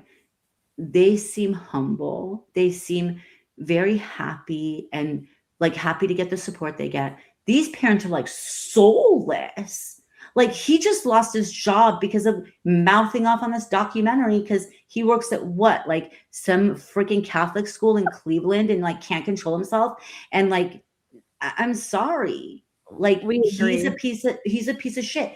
And yes, Dom's sister and her channel on here, good for her. Good for her for doing that because you know what? Advocate for your brother. Do it. Do it all day. You have to do that. And then her family saying like, the judge's name is Russo. Like, literally shut the fuck up. I can't even handle it. That's just my like 2 cents. That's my opinion. But yes. So everything that you said was after the fact though, right? I can take it before the fact as well. And what she posted before the fact, I can talk about that as well. But I want to focus on when this tragedy happens, read the room, man. It's not about you. You can't read the room when you're 4. I look at her, I'm like, get this little skinny 4-year-old out of here. Like she's like a little toddler. You know what I mean? Like, well, that little toddler is about to be 22 and sitting in prison. And her mom is raising a toddler still. Well, now the prison system is. Now taxpayers in Ohio are. So thanks. Thank you, Shirilla parents. You did a great job with your women. So let's get back to the facts here. The fact is that July 17th incident, which the state placed significant reliance on to establish motive. And although Martin and Christina Russo claimed that Shirilla was at fault for instigating the argument and that she had threatened to crash the vehicle, detective acknowledged that there was evidence contradicting those accounts. And that evidence is text messages. Okay. Now, can you imagine at the trial, text messages not being introduced that show a completely different set of circumstances? What attorney doesn't introduce it? Yeah. What is he doing? I'm going to continue here. Specifically, the detective confirmed in this Bindover that SHIRILLA texted her friend Rosie, who, after the incident, claiming that DR had started the argument. Moreover, SHIRILLA sent a text to Christine asking her to come and pick DR up because he just grabbed my steering wheel on the highway trying to spin out my car and hurt me. And I looked at the timestamps of those text messages. Very simple. You know how I feel about timelines. The timestamp of this is why you would need the phone records. This is why you would have subpoenaed Chris Martin and got, when did Christine Russo reach out to you? Was it before or after she texted Christine? SHIRILLA texted Christine. And we have that information, and it's right here, which is, in fact, detective could not confidently state whether one of the other occupants actually turned the wheel, sending the vehicle off the roadway and towards the brick building. Oh, I'm sorry, I missed a sentence. Likewise, he acknowledged that the possibility that DF had distracted SHIRILLA while she was driving, which was consistent with data recovered from DF's cell phone. And I'm over here like, wait, what? What evidence was obtained? That's why we need this material from DF's Davion's cell phone. What is in his cell phone that would say that Davion was distracting her? I'm like, whoa, what? Yeah. Like, so I want to see that. Why didn't they put it in as an exhibit? Why talk about it, not be about it? You know what I'm saying? He also couldn't confidently state whether one of the other occupants, so that's talking about the night of. Rather, the detective claimed that such information was immaterial given the high rate of speed that the vehicle was traveling. That basically none of that is relevant and it's immaterial because she's driving the car and it's going this fast. What they're doing doesn't matter. Going to change it. It really isn't, because she's in control. When you, again, driving is a privilege. When you sit behind that wheel, you owe it to everybody on the road and yourself and anyone in your vehicle to do what's right. It's a privilege, it's not a right. So do what's right. During the closing arguments, the state maintained that prior calculation and design started in July of 2022 and specifically referenced the July 17th incident here to for exactly that purpose, which is the state further argued that when somebody puts a foot on the gas pedal and never takes it off until the car collides with a concrete and brick structure, I think that shows intent. Well, I have a couple issues with that, because that's actually misstating the fact that the car, he's saying, and he's being very, very specific, when somebody puts a foot on the gas pedal and never takes it off until the car collides with a concrete and brick structure, I think that shows intent. Okay. What are you saying? Intent to do so. Intent to drive? No, intent to drive. That intent to drive? You know, this is my question. This is my statement. And there has to be more from that. And so I'm driving, my foot's on the gas pedal, and it never lets off the gas pedal until it hits the brick building. And okay. I think the and after that would be, and we were able to rule out this, and this. That's where we're placing that. That's where the weight of the intent needs to be placed, which then guess what? Has nothing to do with July 17th. So why are we, why is it even in? What was July 17th? Take you through for? Like, if it's prior not bad acts would be what, like, intention. But can I just take you through an experiment? Okay. Well, how often have you hold on. Hold on. One last thing. Okay, go. The juvenile court ultimately held that the state failed to establish probable cause to support the aggravated murder charges, meaning that the court rejected the state's theory that the July 17th incident constituted prior calculation and design. However, the court found that the state had established probable cause concerning the remaining charges. So this is where I'm at a loss here because I'm confused. If they found that there was no probable cause here to bind her over for the murder, the aggravated murder charges, but everything else, can go to the Court of Common Pleas for further proceedings. Right. On March 12, 2023, the Cuyahoga County Grand Jury returned at the 12-count indictment.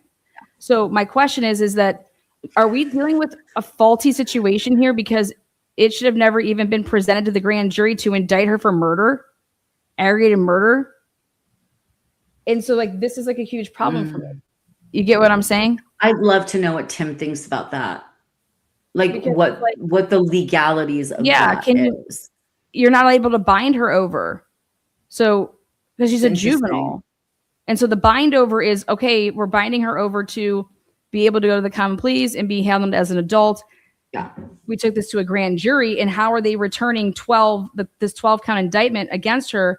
And this is the following offenses: 2 counts of murder in violation of this code, 2 counts of murder in violation of this code, 2 counts of felonious assault in violation of this code, and 2 counts of the assault, and 2 counts of aggravated vehicular homicide in violation of RC, blah, blah, blah.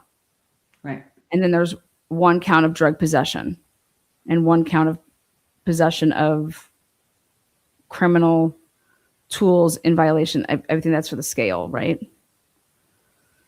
She entered a guilty plea of not guilty. So, but I'm over here and I'm struggling to understand how she was even charged for murder in any capacity when this ruling was made. So that's my question. It's a very interesting question. I'd like to know from a legal perspective, from an attorney, from a prosecutor in Ohio, what that means. So if you're asking for a bind over hearing, which we discussed earlier, means when someone is a juvenile and they've done something that meets the prerequisite to be charged as an adult, you have a bind over hearing to move it from juvenile court to regular adult court.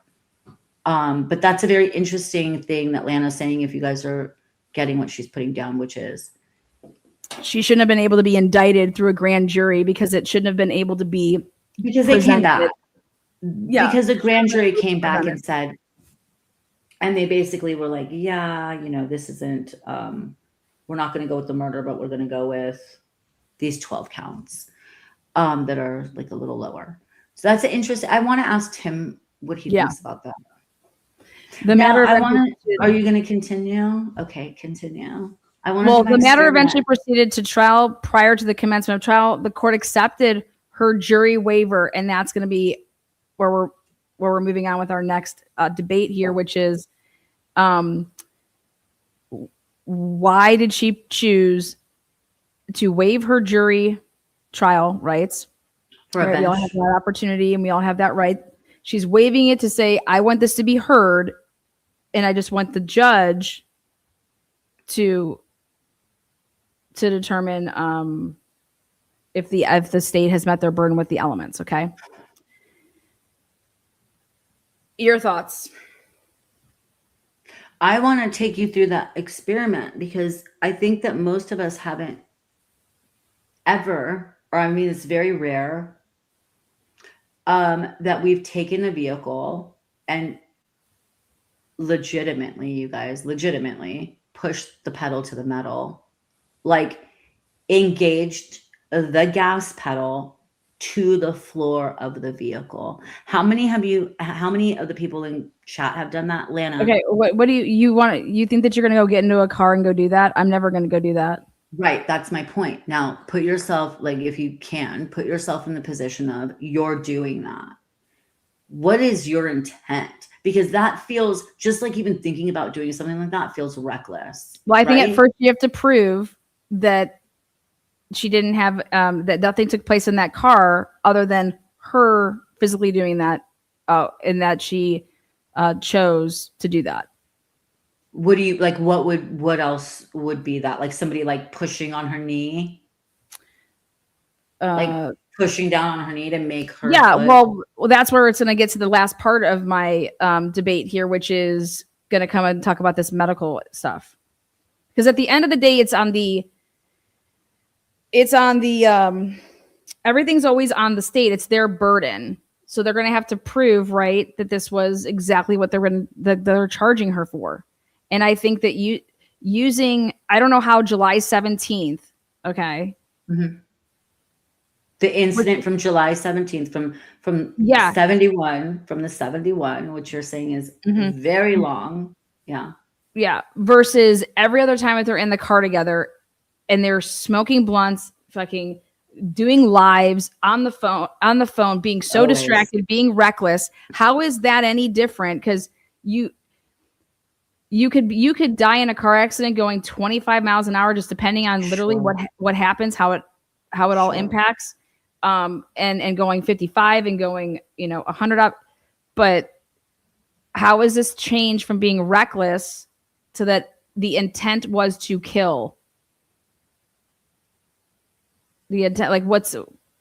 Well, I think that the major things that made the judge feel, and it's kind of, that's one thing they do good in this, is they point that out in this appeal of this motion that was filed, is that they said she had traveled this road on prior occasions with an S, and the judge believed that to be true.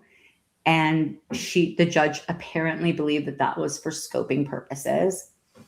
And then the judge believed that July 17th was a precursor to what would happen like less than 2 weeks later. So I feel like those are don't you? I believe that the July 17th incident should have been inadmissible. Whether it should have been inadmissible or not, don't you believe that is one of the factors that went into establishing intent for the judge? I'm saying that, and then you have to ask the judge this question, which is, what about that situation made July? What did it create for you with July 31st? What are the same circumstances that would be, like somebody's mindset, like their intent? So did she try to kill him on July 17th and she just failed? Listen, with other thing, listen, I mean, how many freaking murderers have we seen where they've threatened something prior, like to their ex-spouse or like to somebody, and then we're getting into that's. So it's like intention. Because of Chris Martin saying that, right? Right. But listen, what you said, I'm not saying it's right or wrong. I'm saying this is what the judge thought. Yeah, absolutely. And the defense didn't put up a defense. So what are you going to have to counter that? Why did you even go bench trial if you're not going to put up a defense? Exactly. Well, because I think that her attorney was like, she's overcharged. This isn't murder. This is reckless. Charged for like an OVI, somebody being reckless and by what she did, and then how it killed. No different than you're getting in a car completely hammered and you kill somebody. Is that murder? 100%, but like, why wouldn't you? You have to realize what would be your intent. So when I got in my car, I did not intend to kill anybody, but I got in my car completely drunk, pissed drunk, couldn't even fucking see, and I kill fucking 4 people in a head-on crash. Sure. What's that? What could possibly be your intent when you get behind a wheel and drive like that? Just like it could be said. I mean, you took all the alcohol yourself. You got behind the wheel. Okay. If you're not going to put a defense on, just go with a jury trial. Well, if you're not going to put on a defense, then why not just fucking plead guilty? No, I mean, like, you get some money, whether you're like state run or like they're paying you privately, you get some money. No, I mean, just go with a jury. The reason that she went with it'd be if you're. The reason that they went with the bench trial is because of the elements. The state has to prove these elements, and they can't prove these elements beyond a reasonable doubt. That's all that. I'm saying. And for the judge to make the leap, this judge, in my opinion, would have found Kelsey Fitzsimmons guilty because there was no burden being placed upon the state to meet the elements beyond a reasonable doubt. And then it relies on the credibility of people. So, but see, I disagree. I'm sorry. No, I totally disagree with that, because if I put on a witness and that witness says you had prior intent, and you as a defense attorney do not put on a defense for that, there's no defense for that. That's why I agree. That's why Alice, the girl at the market, was so fucking important. But she didn't get put on. That's exactly my point. She just wasn't asked those questions. My point is, the defense did not put on a case that would refute what the state put on, which is what you do, especially in a bench trial, because it's literally just the facts, ma'am. You're supposed to take out, when you do a bench trial, you take out like emotions that juries have, and people who aren't professional jurors, that you like to say a lot, like, let's go with professional jurors. When you have a judge who's listening intently to you, and your defense attorney, put on a comparable defense, prove your elements. I think that if that defense attorney still didn't say a word, nobody knows what happened in that car. Beyond a reasonable doubt. If I put somebody on that tells you that around 2 weeks prior, for murder, I'm saying, just so we're clear, for murder. Sure.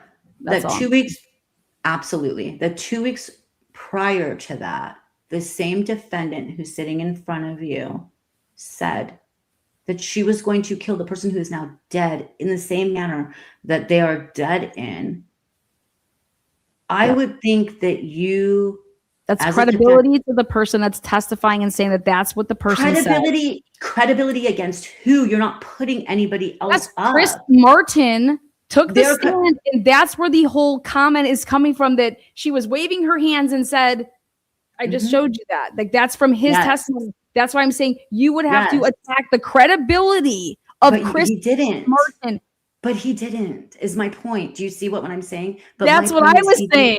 That's what I said. I said, we're saying the same thing. That's what I said in the beginning. It just takes you so long to get there. Like, I'm always saying the same thing, but it just takes you a while to get there. Yes, exactly. I don't know, because I said it like an hour ago, I feel like. So yes, we're recircling that. Okay, yes, the credibility of Chris Martin was not, but that's what I said, is that the judge she's taking Chris Martin saying, okay, yep, that's how it happened, right? And she's believing him, that saying, I could have, what was actually the terminology that he said on the stand? He testified and said, that threatened to crash this car, or whatever. Threatened to crash. And I'm saying, how are you not attacking the credibility of Chris Martin? Right. And it wasn't attacked, guys. But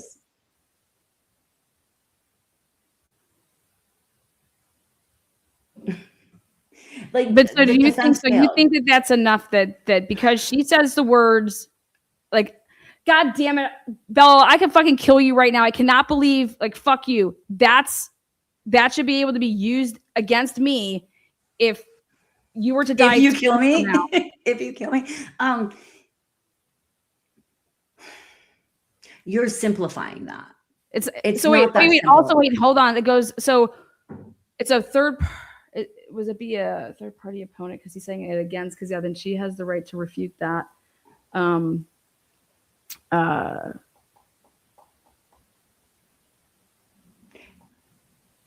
If somebody comes out and says, I heard Lana say, I'm going to stab Bela, and then Bela gets stabbed 2 weeks later,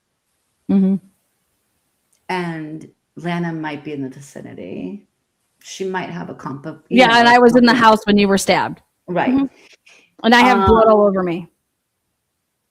Whether you have blood or and they're like, she cleaned up. And I'm sleeping with the weapon. I mean, Jesus, you're just guilty. I mean, let's not even go to trial. Just take a plea, Lana. I mean, they just did it. But you know what I'm saying? Like, she's in the car. If your defense attorney doesn't bring up the fact that, like, let's say you didn't have blood on you. She doesn't have blood on her. There were other people in the house. There's no DNA on the knife that we found the murder weapon. There's not Lana's DNA, no one's DNA. If your defense attorney doesn't give you a comparable defense, but somebody comes out and says that you said you're going to kill me by stabbing me and I'm stabbed, we have an issue. I'm dead. You have an issue. Okay. So this could have been presented at trial and it was not. Yes. Okay. Exactly. So this is July. So think about this. July 17th, 2022. Mackenzie gives all this, but see, this is why I want to back up though. Not only would Mackenzie have to provide this to her defense attorney, you guys, there was an extraction of their phones. They were all encompassed. The investigators looking into July 17th. They know that they would have come across these on Shirilla's phone. The investigators just ignored all of this. And I have a problem with that. You guys know how I feel about when investigators fucking pick and choose. You're supposed to present the evidence, okay? All right, but people have a really hard time doing that, okay? But this evidence was in her cell phone. So regardless if, okay, if you believe what I believe. Well, no, regardless if Shirilla brings this up or not. Oh, that's what you mean. Okay. The investigators had this. So here it is. She's on the right-hand side. Shirilla, can you come get Dom? He just grabbed my steering wheel on the highway trying to spin out my car and hurt me. I'm scared to drive because it's raining, so I just need him to get picked up. If he doesn't get out of my car, I'm calling my dad. So please tell him to get out. Okay, so this is why I said in the beginning, where's her phone? Like what was Dom doing on his phone between 12 and 12:45? Yeah. Okay. Again, this is all I'm trying to say is that you guys, we have the right. Look, I love this. She's a liar, but is it true? Exactly. You guys are like, but is it true? She's a liar. She could just be making all this stuff up. But hang tight. Okay. We're not arguing about that though. We're arguing about the fact that it wasn't even presented. Okay. And how are you as a defense attorney not presenting this evidence, or as the state not presenting it to say, look at how she tried to get in front of this. Okay. So it just, and this would be no different than the Karen Reed case. If text messages in the Karen Reed case weren't presented and we found out like everything that we know about the case, thing about us never knowing it until after the trial. And we're like, oh my God, what the fuck? Okay. And it's just like, well, yeah, if she would have had a good attorney and did all this stuff, like, look at all this shit. Yeah.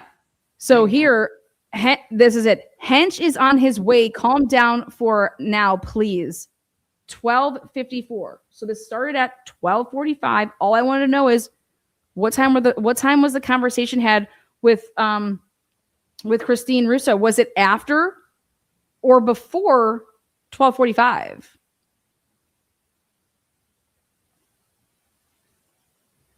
Because if Christine had already talked to Hench before, if that phone call actually already happened, and here she is trying to like, what, don't you think that would hurt her argument?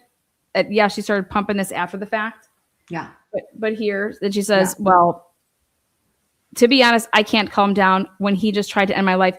I could never imagine in my entire life texting this to my boyfriend's fucking mother. Yeah, they have. Like, she's a very a fucking cunt. This girl. But you also heard the relationship well, actually, it wasn't really talked about in Crash. I kept saying, when is Christine gonna come on? When is Christine gonna come on? Dom's mom. I just kept saying that to Ella. I'm like, wait till you hear Christine. She's amazing. But yeah. Then he lied to you about it. I'm just trying to diffuse for now. I'm not mad at anyone. So exactly, as a parent, when there's a car involved and kid, like, hey, diffuse. She's a fucking loose cannon, right? Dom, we're gonna be right there. He's picking you up. Okay, great. And Christine has always said like she doesn't want to get in the middle of this stuff because they would argue and get back together, and she doesn't want to be the asshole. Like the parent doesn't want to be the dick who like is effing up a relationship for her son. I mean, I wouldn't be able to handle it. I'd be like, that chick cannot stay here. That chick's psychotic. She needs to go. I don't care. Like, bye. I don't think he is capable of when he keeps telling me to shut up and to duct tape my mouth. I do not feel safe. Well, then how about this? Okay. If you do not feel safe, okay, this is a domestic situation, Duct right? tape my mouth. Oh my God, dramatic. Okay. But yet, I mean, what I don't feel safe is your mental health. You're a fucking lunatic. Okay. That's what I'd be thinking right now. 5150 this fucking broad. If I'm fucking Christine, right? I need a 5150 her. How the fuck can I do that? Isn't it called a pink slip here in Ohio? I don't know. Cali. I think if anything, Dom Russo's parents should try to come up with a way to, when people are getting text messages, people under the age of 18 texting, and you're in a domestic relationship and you're texting the other person's parent, that you should be able to, intervene somehow with the authorities. That should be maybe something like that can come out of this, because this is crazy. Okay, there's 519 people in here. Raise your hand, put a 1 in chat if you've ever texted your significant others, your boyfriend or girlfriend's parent, and when you were 17 years old, this type of shit. That is insanity. That is insanity. And what type of hellion are you raising that you would even think that you could ever text like this? And then when her dad said in that documentary, I go in there and I ask her, hey, is any of this true? Nope. Let's get out of here. Let's go. I know. That's what he probably got fired for. Never. Good accountability for good. Yeah. Hell no, right? Children. Hell no, never. Exactly. Exactly. Good.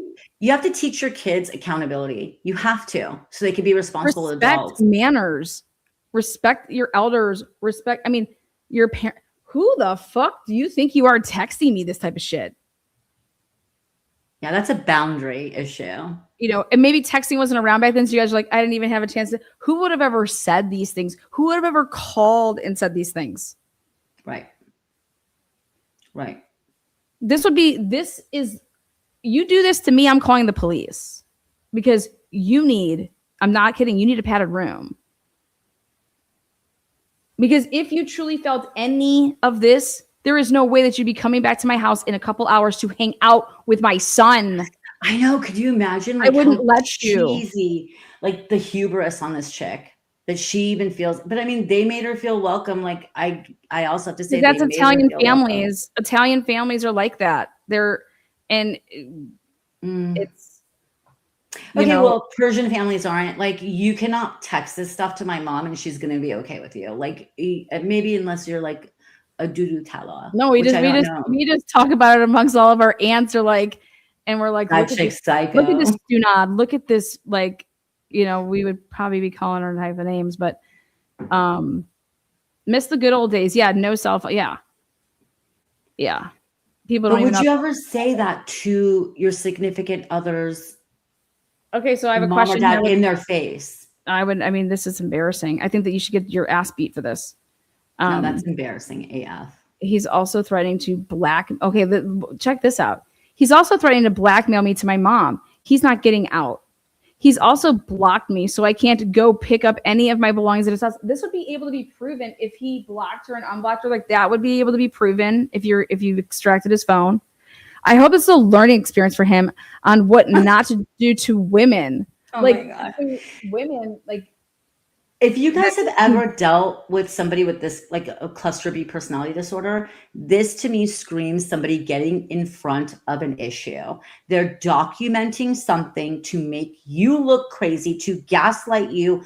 That's my opinion of what she's doing. Yeah. And so don't you think that she would have done this before?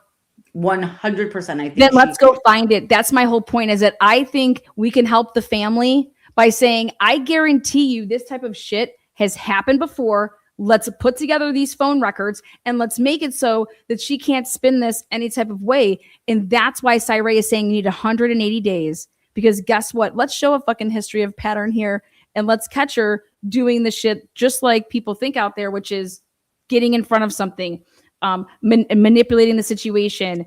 Yeah. But that's how the cops should be doing it too, right?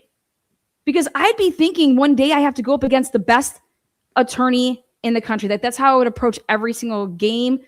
That's how I would approach this. Like, I have no idea who's ever going to be behind and who's ever going to be cross-examining me and poking holes at what I would have done as a detective, as a prosecutor. I got to think that I'm going to be going up against the best. And I have victims right here that deserve my all. And so therefore, we need to go get more material. Let's lay all this stuff out. And people are afraid of doing it because they think that it's going to bolster the defense's case. It's like, you can't think like that. They have to make their arguments, and you're going to have your arguments. But don't you want the material to be represented? This is all the material. Okay? Yeah. That's your job. And I just think that that's where, if we go and look at all of it, I bet you we can find a shit ton that shows and helps the Russo family. Because how this looks right now to me is that she does have tons of grounds that I don't think that she got a fair trial. But listen, keep reading. Like, you cannot leave out Christine's comments back to her spitting all this crap out. And look what Christine says. Oh yeah, she says, "Stop the fighting and stop lying." Stop lying, girl. Stop when lying. He gets his things, you can get yours. Exactly. Like, you are a liar. And hearing Christine in her interviews, Christine Russo, not the mom, not the sister, she is really mellow when it comes to confronting Mackenzie. You could believe it or not. We would have to look at the phone extractions to see, but that is a mellow thing with all this bullshit she just vomited out here. Like, for me to be like, as a mother, be like, just stop lying. Like, you are a freaking liar. Like, this chick's just lying on my son. Yeah, she's a liar. Yeah, well, how about this right here? I mean, who writes this? First of all, okay, look at this. 120. Look at her seeing red, you guys. 120 immediately. She's able to get all of this off.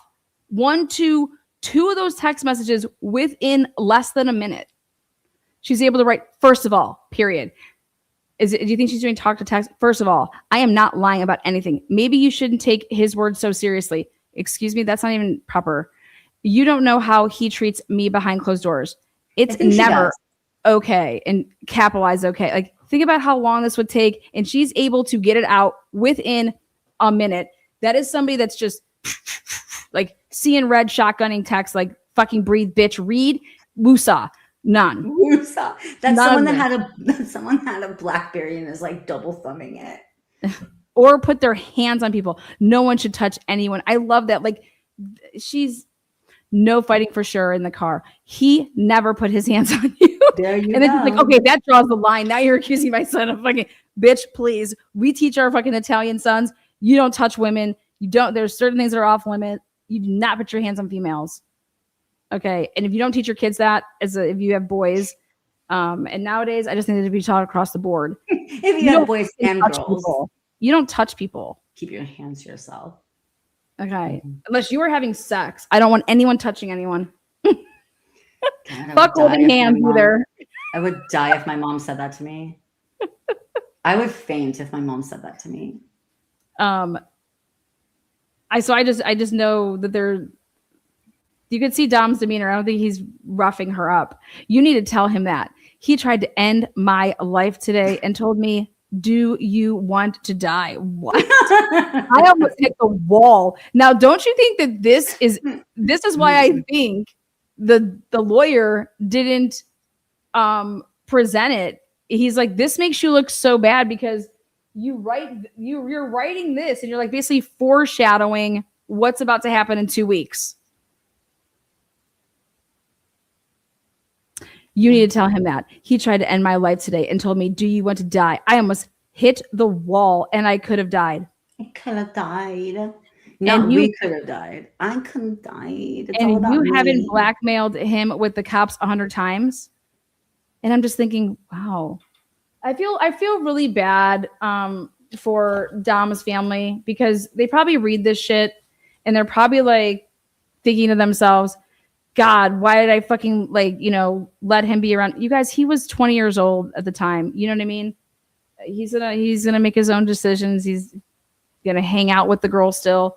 But that would break my heart because I know what they probably feel. And they're probably just like, Well, I know his sister. that I could have done more, that but Christine doesn't read his text because she says it's way too private. Like she says she was really into true crime prior to this, and she understands that like people that like would read it, but for her it's like a breach of trust to read his text because that's like she doesn't want to like, she feels like she's like reading, and she is reading her brother's text messages, and to her that's a trust thing.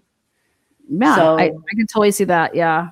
So I'm actually like glad she doesn't, because this stuff, when you're that close to it, would be really.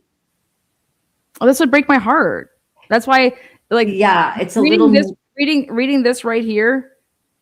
Like for me, immediately I put myself in her shoes, and I'm like, oh my God, like that's immediately what I went to is. Yeah. I can only imagine what she's thinking when she's reading this. It's sad. It's super fucking sad. I wouldn't want to read it if I was her too. So remember, this conversation started at 12:45. We're now at 1:23. You guys know I'm all about timelines. Look at all these texts though that you're able to look at her, and you haven't okay. So then she says, "LOL. Clearly you don't care about the situation. I should have known you would take in his side." Well, no funny. That's gaslighting. That's such a gaslighting, idiotic. But she's 17, right? Like, totally agree. Yeah, gaslighting her. But more importantly, what I think she's doing right here, bitch. What do you think? I'm gonna take your side? Like you must be high as a kite. I tolerate you because my son likes you. I pray every day. I pray every day that you fucking catch crabs and herpes, and then my son doesn't want to catch that, so he breaks up with you. Yeah. I'm just kidding. No, I feel that. Like I pray every day that some fucking model walks right past him and says, "Hey, you want to hang out?" And he's like, "Yeah," and never fucking, talks to you again. But yeah,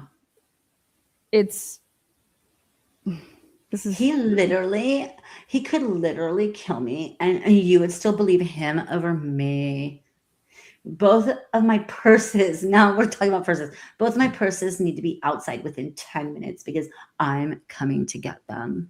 Okay, so think about this. Who leaves a situation? Who's asking for somebody to get away from them at 12:45?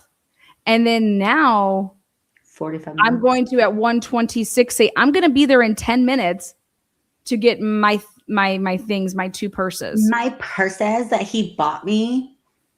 Yeah. Just like a little fucking spoiled brat. An entitled cluster B personality, walking disease. Like she's demonic, in my opinion. My dad is coming to get my purses. I would have asked him about that. Did you go and get him? Like, what was this all about? Did she even text her dad to even, ask about the situation? Like, did he go there to get the purses? And she's over here. I'm not arguing. Like, look at this. 5 minutes. You could see who the adult is here. 5 minutes after her, literally, like, even longer, maybe 9, whatever. I'm not arguing. I can't even imagine having somebody like that date my kid. I'd want to block them. Christine didn't go to her parents and say, "Hey, can we talk for a minute? I want you to look at these text messages, and I want you to see. Does Dominic text you like this?" Wait, you would go to her parents? Her parents make it. Her parents make it. It's futile. Her parents are like, they're never going to do anything about that. Well, I just would have a question. Does my son text you like this? Does he text you ever? No, because he's not the aggressor. Our daughter. That would be my subtle way of saying, does my son text you like this? I'm just curious, because if he is, me and his father are going to have something to say about this. And just because I'd want to let me hear what you have to say about that. Because then I'm feeling you out. I'm feeling out how, oh my God, she wrote you this? You know what I mean? Like, you're going to get a really quick, understanding of who the fuck this woman is. You know, and I would do it, hey, you know, why don't we all go hang out and have come over for dinner or go out to dinner, blah, blah, blah. And I would size that broad up. And so then what is that going to do for you? When she has to go to the bathroom, I got to go to the bathroom. And I'd fucking put her up against that fucking wall. And I would say, hands to yourself. there ain't no motherfucking cameras in here, okay? You're going to tell your little ratty fucking bugged out fucking daughter, bugged eyes, like, woo! Yeah.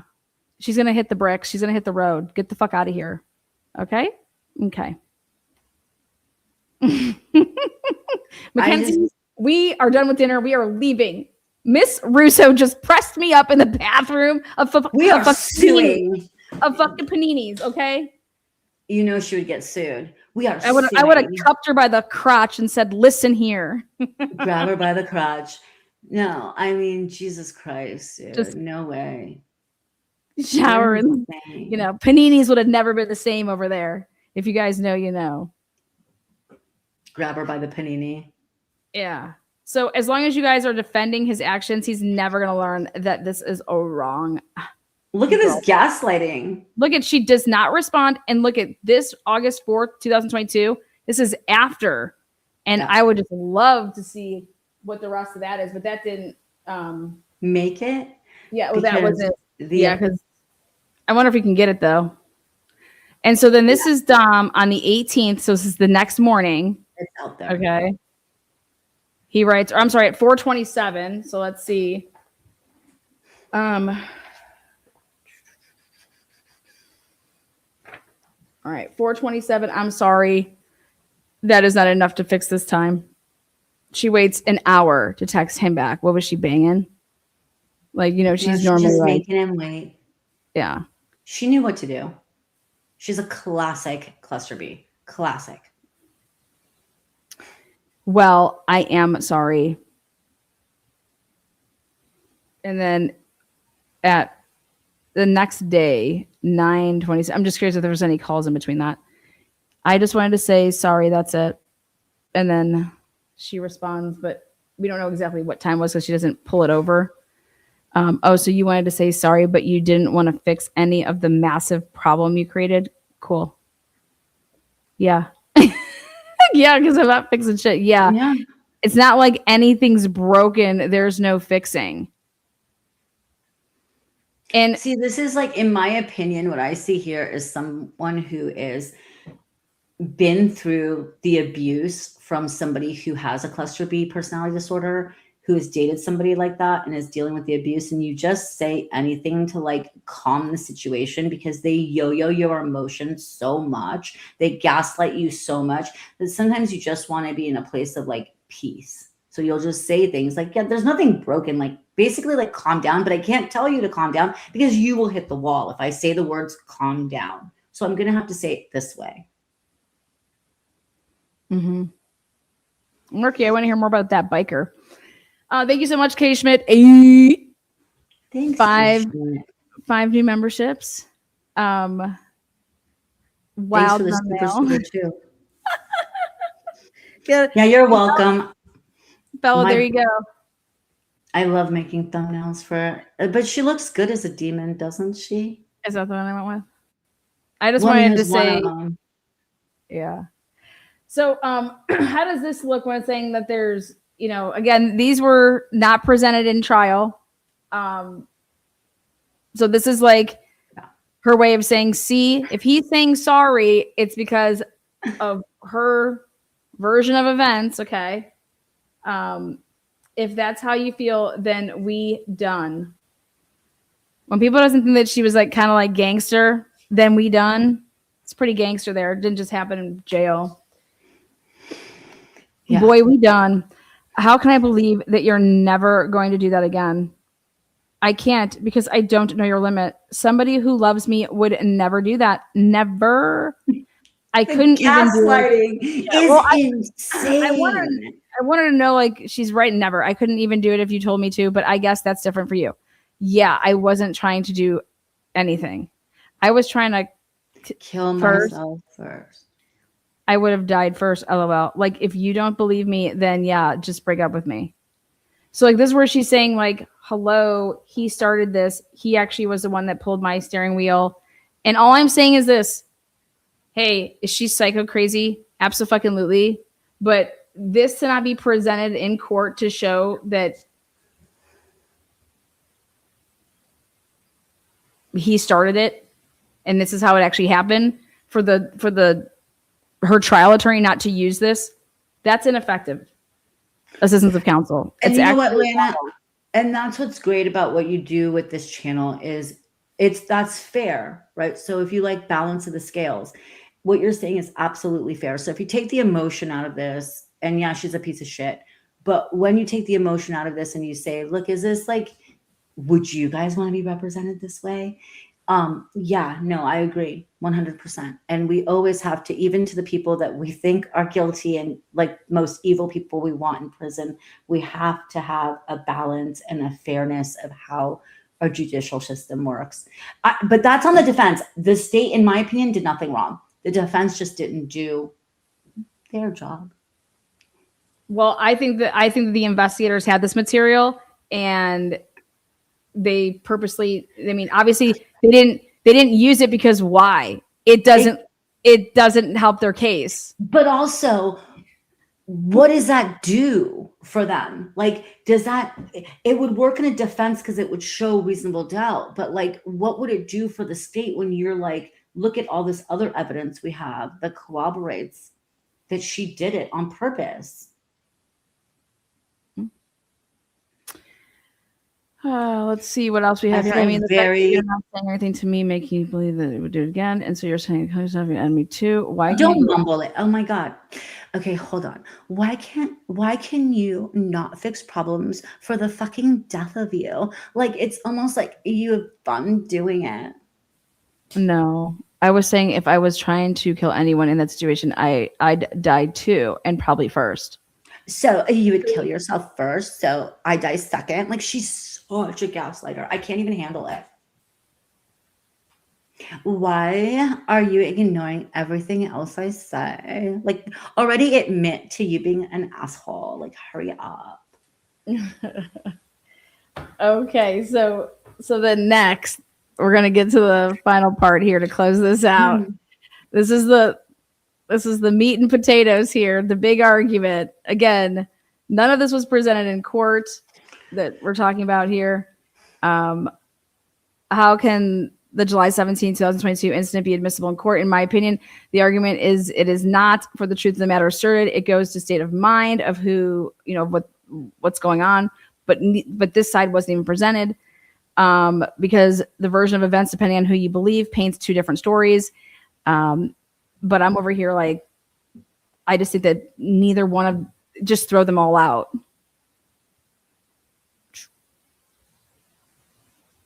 But since it didn't get tossed, this attorney not bringing up this material is 1000% ineffective assistance of counsel, especially when it was presented to you. Yeah.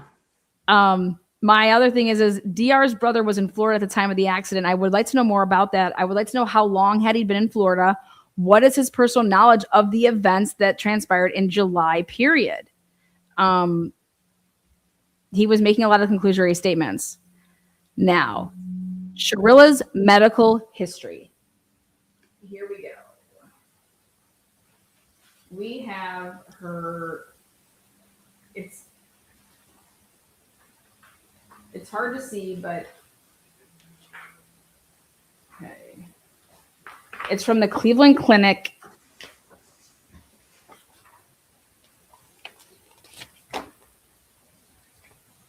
And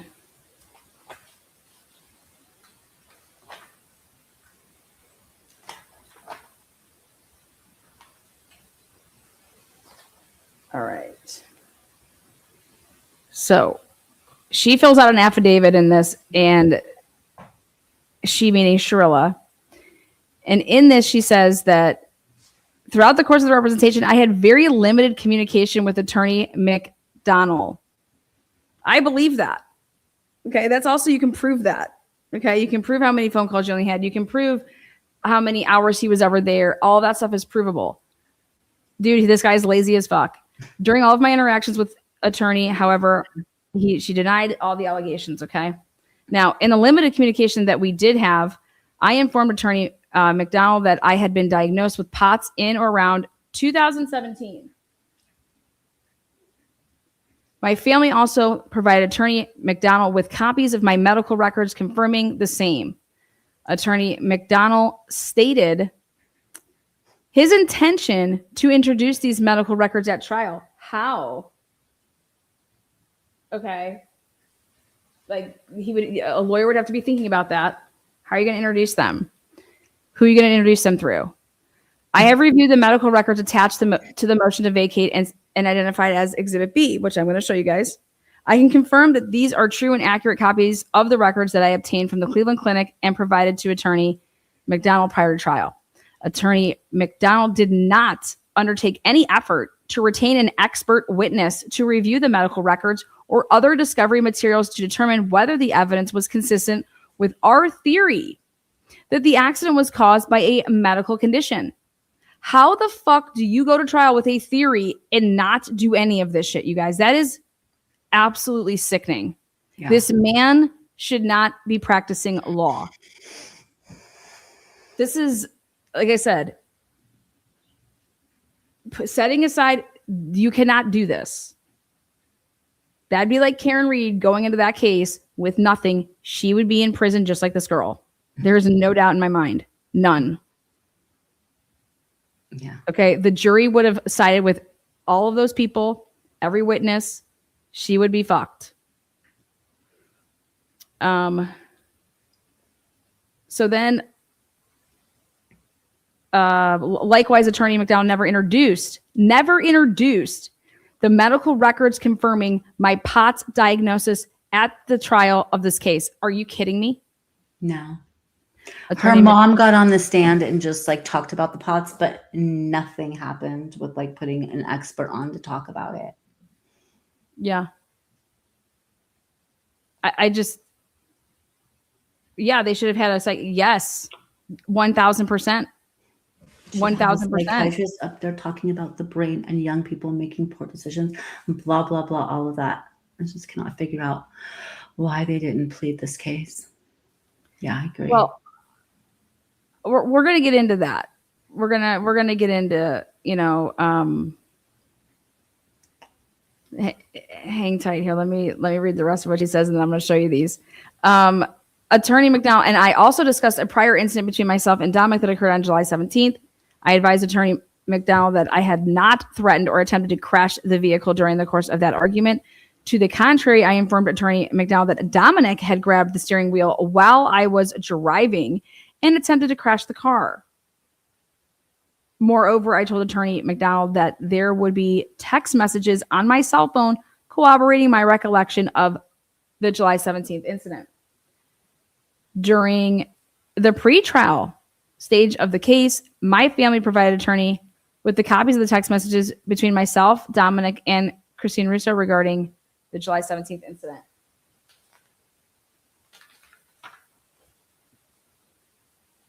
I reviewed the text messages and discussed their significance to my defense. In line with my prior statements to Attorney McDowell, there were several text messages concerning an incident that occurred between myself and Dominic. The messages proved that Dominic admitted to grabbing the steering wheel and attempting to crash the car.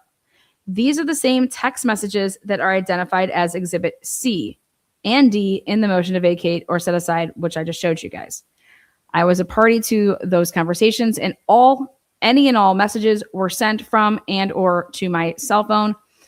Moreover, the names depicted at the top of the text messages are the same as how I saved them in my contacts. Thus, I am personally aware and confident that the messages are true and accurate depictions of conversations that I had with Dominic and his mother, Christine Russo, on or around July 17, 2022.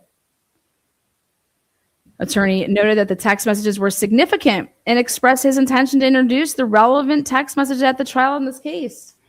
Despite this significance that this evidence would have had on our ability to mount a successful defense, Attorney McDowell failed to undertake any investigation into such matters, including retaining a medical expert or introducing the records confirming my POTS diagnosis at trial.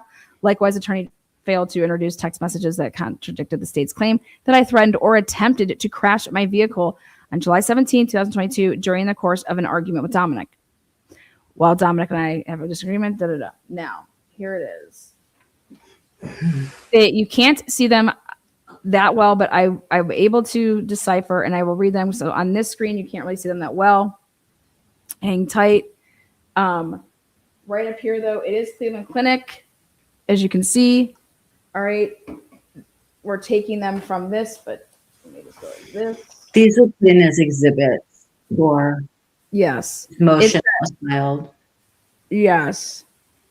Okay. So she went to the Lutheran Hospital, 1739 West 25th Street, Cleveland, Ohio, and it is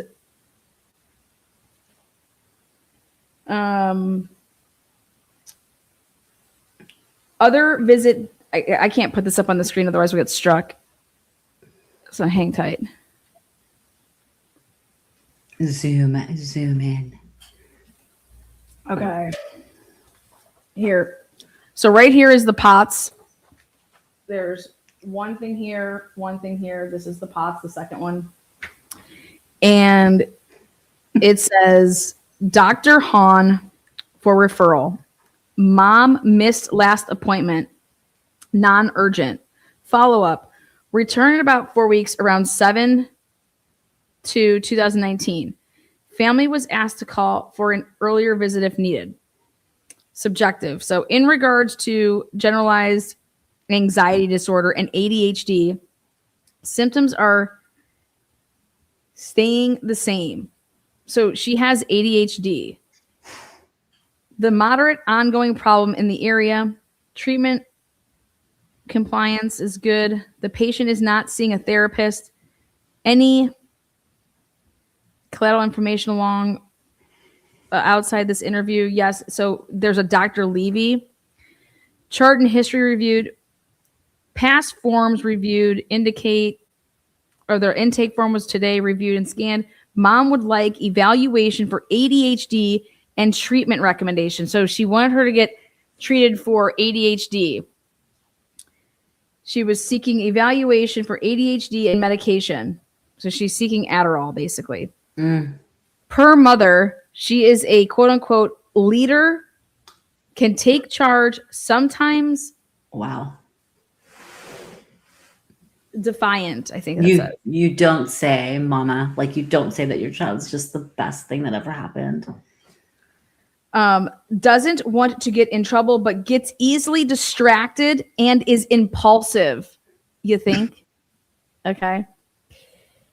Well, why don't we get her a car? And when she's 15, because she's so impulsive and is easily distracted, let's get her a vehicle. She is well loved by friends and family, has a good relationship with most teachers, and doesn't do well with something. She has had one anxiety attack when weaning off her medications. She started taking something in 2018. It was helpful the first week she started. Mom would like to see her therapist for anger issues. Maybe that's why they were like, we're not going to use this because it's anger issues. Pumpkin, I told you, Pumpkin, like, don't talk to me like that, Pumpkin. It just makes me feel really bad, Pumpkin. Has something to schedule with Nancy Lowry and associations in high school. No one in office. Open to trying again. Dad in school for becoming an art teacher. Wait, her dad was in school to be an art teacher, or works as an art teacher? Visit in Lutheran Hospital, child and adolescent psychiatry. Yeah, this was August 4th, 2019. And her dad was in school to become an art teacher. Family receives HCAP for insurance. I'm all for maternal grandfather died recently, 11/18. He had been in her life for a while. Duh. Family Duh. She had to really like feign empathy for that one. She's like, He lived with her for a while too. Family took care of him. That's admirable if that's true. You know what I mean? It's not easy. lying, Lana. Like they probably like stuffed him in a freaking room. Probably and, like, that's why he died. yeah, like I'm sorry, like I Or can't, just living with them a couple years, a couple weeks before it. I'm kidding. I don't care. Hard to go in Grandpa's room now. Yeah, I mean, Mackenzie was close with her grandfather. Mom is a preschool teacher in her own home. I've never heard of such a thing. I'm sending my kid to preschool, but they go to somebody's house. I mean, isn't that called a daycare? I mean, I about fell over when I said this. I said, not only is she fucking in charge and teaching her own kid and raising but she was teaching little kids. Oh, God. Raising other kids. Couldn't even believe this. Demon she has a younger sister. So at the time of this, which was 2019, she had a younger sister who was 12. So when she was in 2019, she had a sister that was 12. And I think in 2019, how old would she have been? What is this, like 15? I mean, how many years different? Okay, and then it says, has POTS, will black out from sitting position to standing, will hear piercing noise, takes salt tabs. What? She takes something. She was diagnosed 11/18. Did fall and have seizure in 2018. Wears compression socks. I'm done. Did you make that up? I want to bring it up. I swear to God. Hold on. I swear to God. It says where's compression socks? Takes something takes something tabs. It looks like it says salt tabs. I gotta look on the page that this is on. Like I can't. Oh, wears compression socks. She wears compression socks. No something table test. No bill table test. No. And then printed on 7/27/2023 at 12:25 p.m. Page 19 of it. So, where's compression socks? Okay, compression or flare. I get 3 pepper ready. What? Yeah, guys. So anyway, let me see if I can make anything here. Oh, Mackenzie is a 13-year-old. What? Now that's how old she, oh my God, yeah, she would have been. So wow. Whoa. Is that the same time that they're saying Daniela's 12? So are they just a year apart, you guys? Oh, wait, hold on. I'm trying to get a date on this. This is just like, preparing. Wait, something problem. It says Mackenzie is a 13-year-old who in her due to concerns of episodes of what are you mean for? It's so you guys weird. I'm trying so hard. You can't understand. I'm doing my best. You can't. It's like I just can't. Arabic to me. Oh, you want to go with Arabic? Really? Jesus. You can't say it's gypsy to me. It's Arabic to It's me. gyps. Is it page 11 you said? Oh, this page? It's Petitioner's Exhibit B. Anyways, okay. So at the end of the day. Oh. You guys, yeah, good luck. Okay. Yeah, like, because I'm really good at it. And no, Lana, oh my God. I'll buy you a drink. This is insane. Yeah, did I do pretty good? Holy shit, she did so good, you guys. And I don't give her like a lot of credit now. Like I withhold credit from Lana. Oh my God. You can record this and then come back for me. She did so good. Like, are you kidding? You're reading this? Yeah. It blinded me. I'm so sorry. I'm so sorry for your concussion. Like, I can't believe this. This is insanity. And if you go to page 2, you could start to make out stuff a little bit better, but the page 2 of this reckless. Okay. Yeah. Seeking evaluation for ADHD and medication. Great. This other page, no thank you. What happened? They submitted this? Well, but I mean, whatever. I mean, they would have had a way better, you know. Okay. Okay, so well, let's talk about it. I want to credit end here. My last topic is $25 escort services. Let's talk about this fucking. All right. Woo! telling her Now- this whole time. She's like, "Shh, no, For the it's main not- event. Bela, that's not happening, Bela. Bela, that doesn't Okay. So how is she getting all this nice designer shit? Dom bought her a lot of stuff, okay? But yeah. What was Dom doing for work? Dom had his fingers, I mean, we saw it in Crash, right? Dom had his fingers in a lot of things. He did crypto. And back then, doing crypto, you would make money. He wanted to like buy and sell houses. You need money for that though. Like these are all like venture capitalist shit. So like I can't tell you. I mean, let's just be honest. Was there drugs involved here? There they had seems a scale in their car. Not like I really believe Rosie, but in that one text message where Rosie was like I'm buying those mushrooms off of you. Like, is Dom coming? I'll buy. I mean, if I'm fronting money to buy you shrooms and then you're paying me back, like I have to have the money to do that. But like, am I charging you the same rate because you're my friend, or am I like selling them to you and making a profit? So am I buying a pound of shrooms and then dividing that up into eighths and selling it? So I don't know what he did. But okay. I mean, he spent his money on his girl, and she was fine to take it. Like those cheesy like Chanel earrings. God forbid. Okay, so that's not okay. What did she do? I mean, she's 17. She goes to school, but was she actually going to school? This was in July. So this is the summertime. They got out of school at the beginning of June. They were going to graduation parties, but she was 17. Did she still have a year of school left, or was she? Did she GED out? What's her situation with that? I don't think she GED'd out, and I don't think that education was like on the like. She's not talking about I'm going to be going to OSU. You know what I mean? Like she doesn't give a fuck.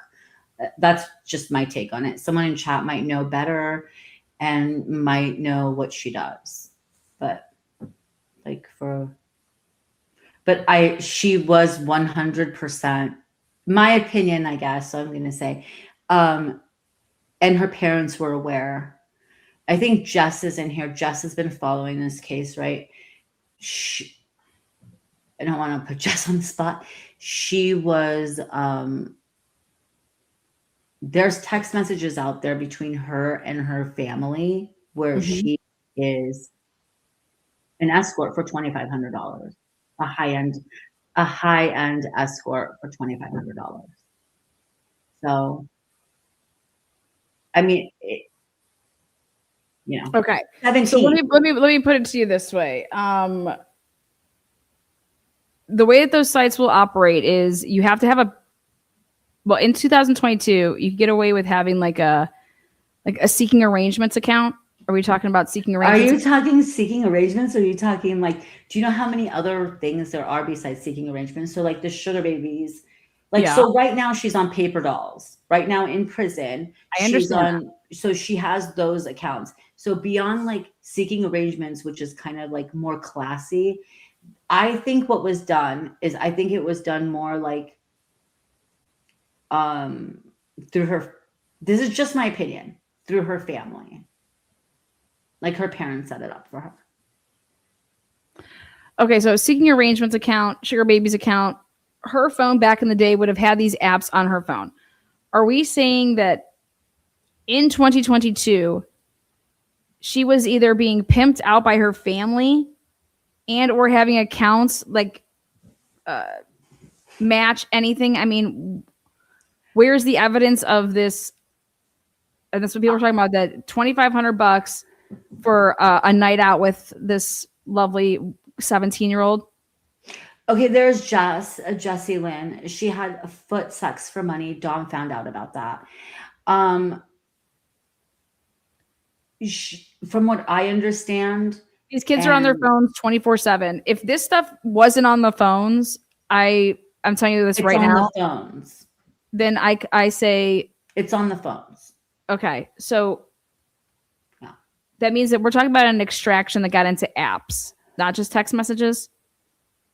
Right. Like, so apps being, there's other apps out there, but I'm not saying that. I don't know if she used I do not have the knowledge to say that she used a specific app, like, for doing that. Well, I'm just saying her phone, though, if they did a Cellbrite extraction, we know It's the there. capabilities of that. And then you're going to have all these file folders. Okay. And when you're going to be able to go and dig into the different areas of her phone, even if she deleted stuff, and then same with his phone, if like she ever shared anything or did anything. But let's talk about the parents. Why wouldn't this just be considered a rumor that $2,500 for this escort service? What do you mean? Like, wait, why would it be considered a rumor? Well, I look at it and I'm like, dude, this has to be a rumor. What do you mean her mom or her dad are basically her pimp and they're sitting here collecting money? And when have they ever said no to her? And so so let me ask this. Do you think that she went to her parents and was like, no, this is just like, dude, these guys just pay to like, dude, they just want someone to hang out with. Like, there's no sex involved in this, but like, I just need you to create me an account because I'm not 18. So let's put the account in your name. That way Dom will never find out. And then, yeah, like 20, and I can just put, Jessie Lynn's like Snapchat is how she did it. So it's not even through this like necessarily like it's not like a dedicated app to. They use it. I've seen people on there. Right. That would make sense to me. Yeah. And so you think that her parents knew? I have been told her parents know 100%, but there's evidence of that. I'm waiting to get that, but yes, her parents absolutely knew. And I don't see anything different from her doing this to like anything else she did, like smoking pot. I think they're the type of parents, in my opinion, that would have excused any behavior. It's like, well, she's not doing anything wrong. We all have sex. This is what I hear her parents saying to somebody who would like question it. We all have sex. Like, at least she's getting paid for it.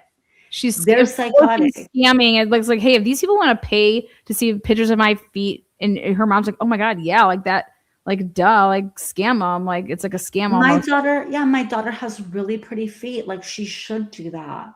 I'm proud of her. Like mother, like daughter. I think Natalie lived through her. And you can hear it in the phone calls from prison. Like you can hear all of that. Like she's just a friend. Like when they literally sit there and talk crap about other inmates. Like mother and daughter, like there's more important things that you guys should be talking about right now, don't you think? Mm-hmm. It's very interesting. What jail? I was going to end with a jail call here. Which one, if we were going to go out with a bang to end this live, what jail call do you want me to play? Probably her pooping one. Okay, jail call SHIRILLA pooping. Well, like the one where she says she can't poop, she hasn't pooped since she's gotten there, and like it, yeah. I love phone calls from prison, and I love their song, their intro song, their outro song, actually. Oh, so phone calls from prison that. Yeah. They're the ones that originally had put in all the FOIAs to get all this stuff. Like everyone's kind of getting it now, but back in like a year ago, they're the ones that had all this. Yeah. So she's like, I'm not going to poop in front of everybody, Mom. Like my like roommates, my cellmates held up a towel, like got in the way. It's been a year since I heard it, so I can't verbatim it to you, but like, yeah, she has an issue pooping, and our mom's like, oh, that's not very good, honey. You should. Okay, well, I'm going to play this one. Yes. I'm going to play this one, which is, we're going to go with.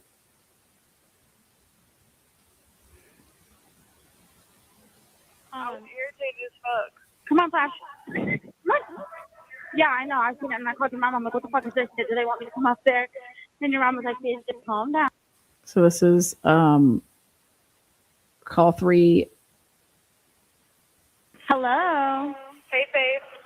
Hi, pretty lady. I'm sorry I missed your call. Like, they just fucking canceled it. Like, I would do it with her mom. Fuck whoever Faith is. Fuck this. I'm irritated as fuck. Come on, Flash. Come on. Yeah, I know. I've seen it. Fuck I called your whoever mom. I'm like, what the fuck Faith is is. this shit? Do they want me to Fuck come up? Faith. Like, her mother is the entertaining shit. Like, they're so weird. Like, just get her mom up. Get her mom on. Okay, fine. I'll get her mom up. Let's just Should I call find her. the poop? Well, I don't really want to. That's one you want to hear. Whatever. Then just find one. Do the one with her weird makeup and go to like 8 minutes when she's speaking her gypsy speak. Okay, Shika Shirilla. bika lika bika. Shika bika lika cheese. Like that's what it sounds like. I thought it was like pig Latin the first time I heard it, and I was like, are they serious? Shika bika lika pika. Full jail calls release with mom and friends reaction. So, okay, we'll go this one. I think this is her mom. Do it.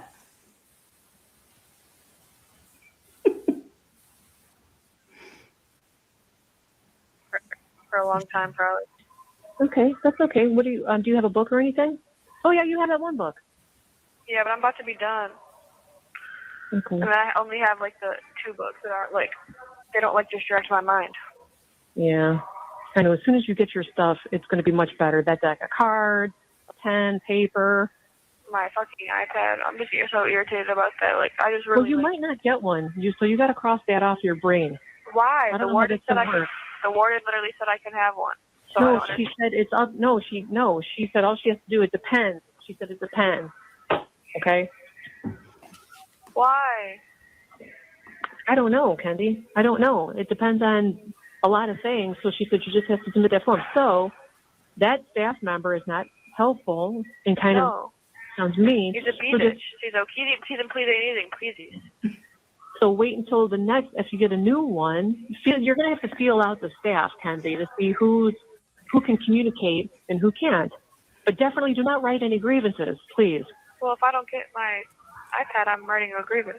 You might not be allowed. We don't know how And I any need of to this get the works. fuck off of this floor right now. You are there for protection I don't- purposes.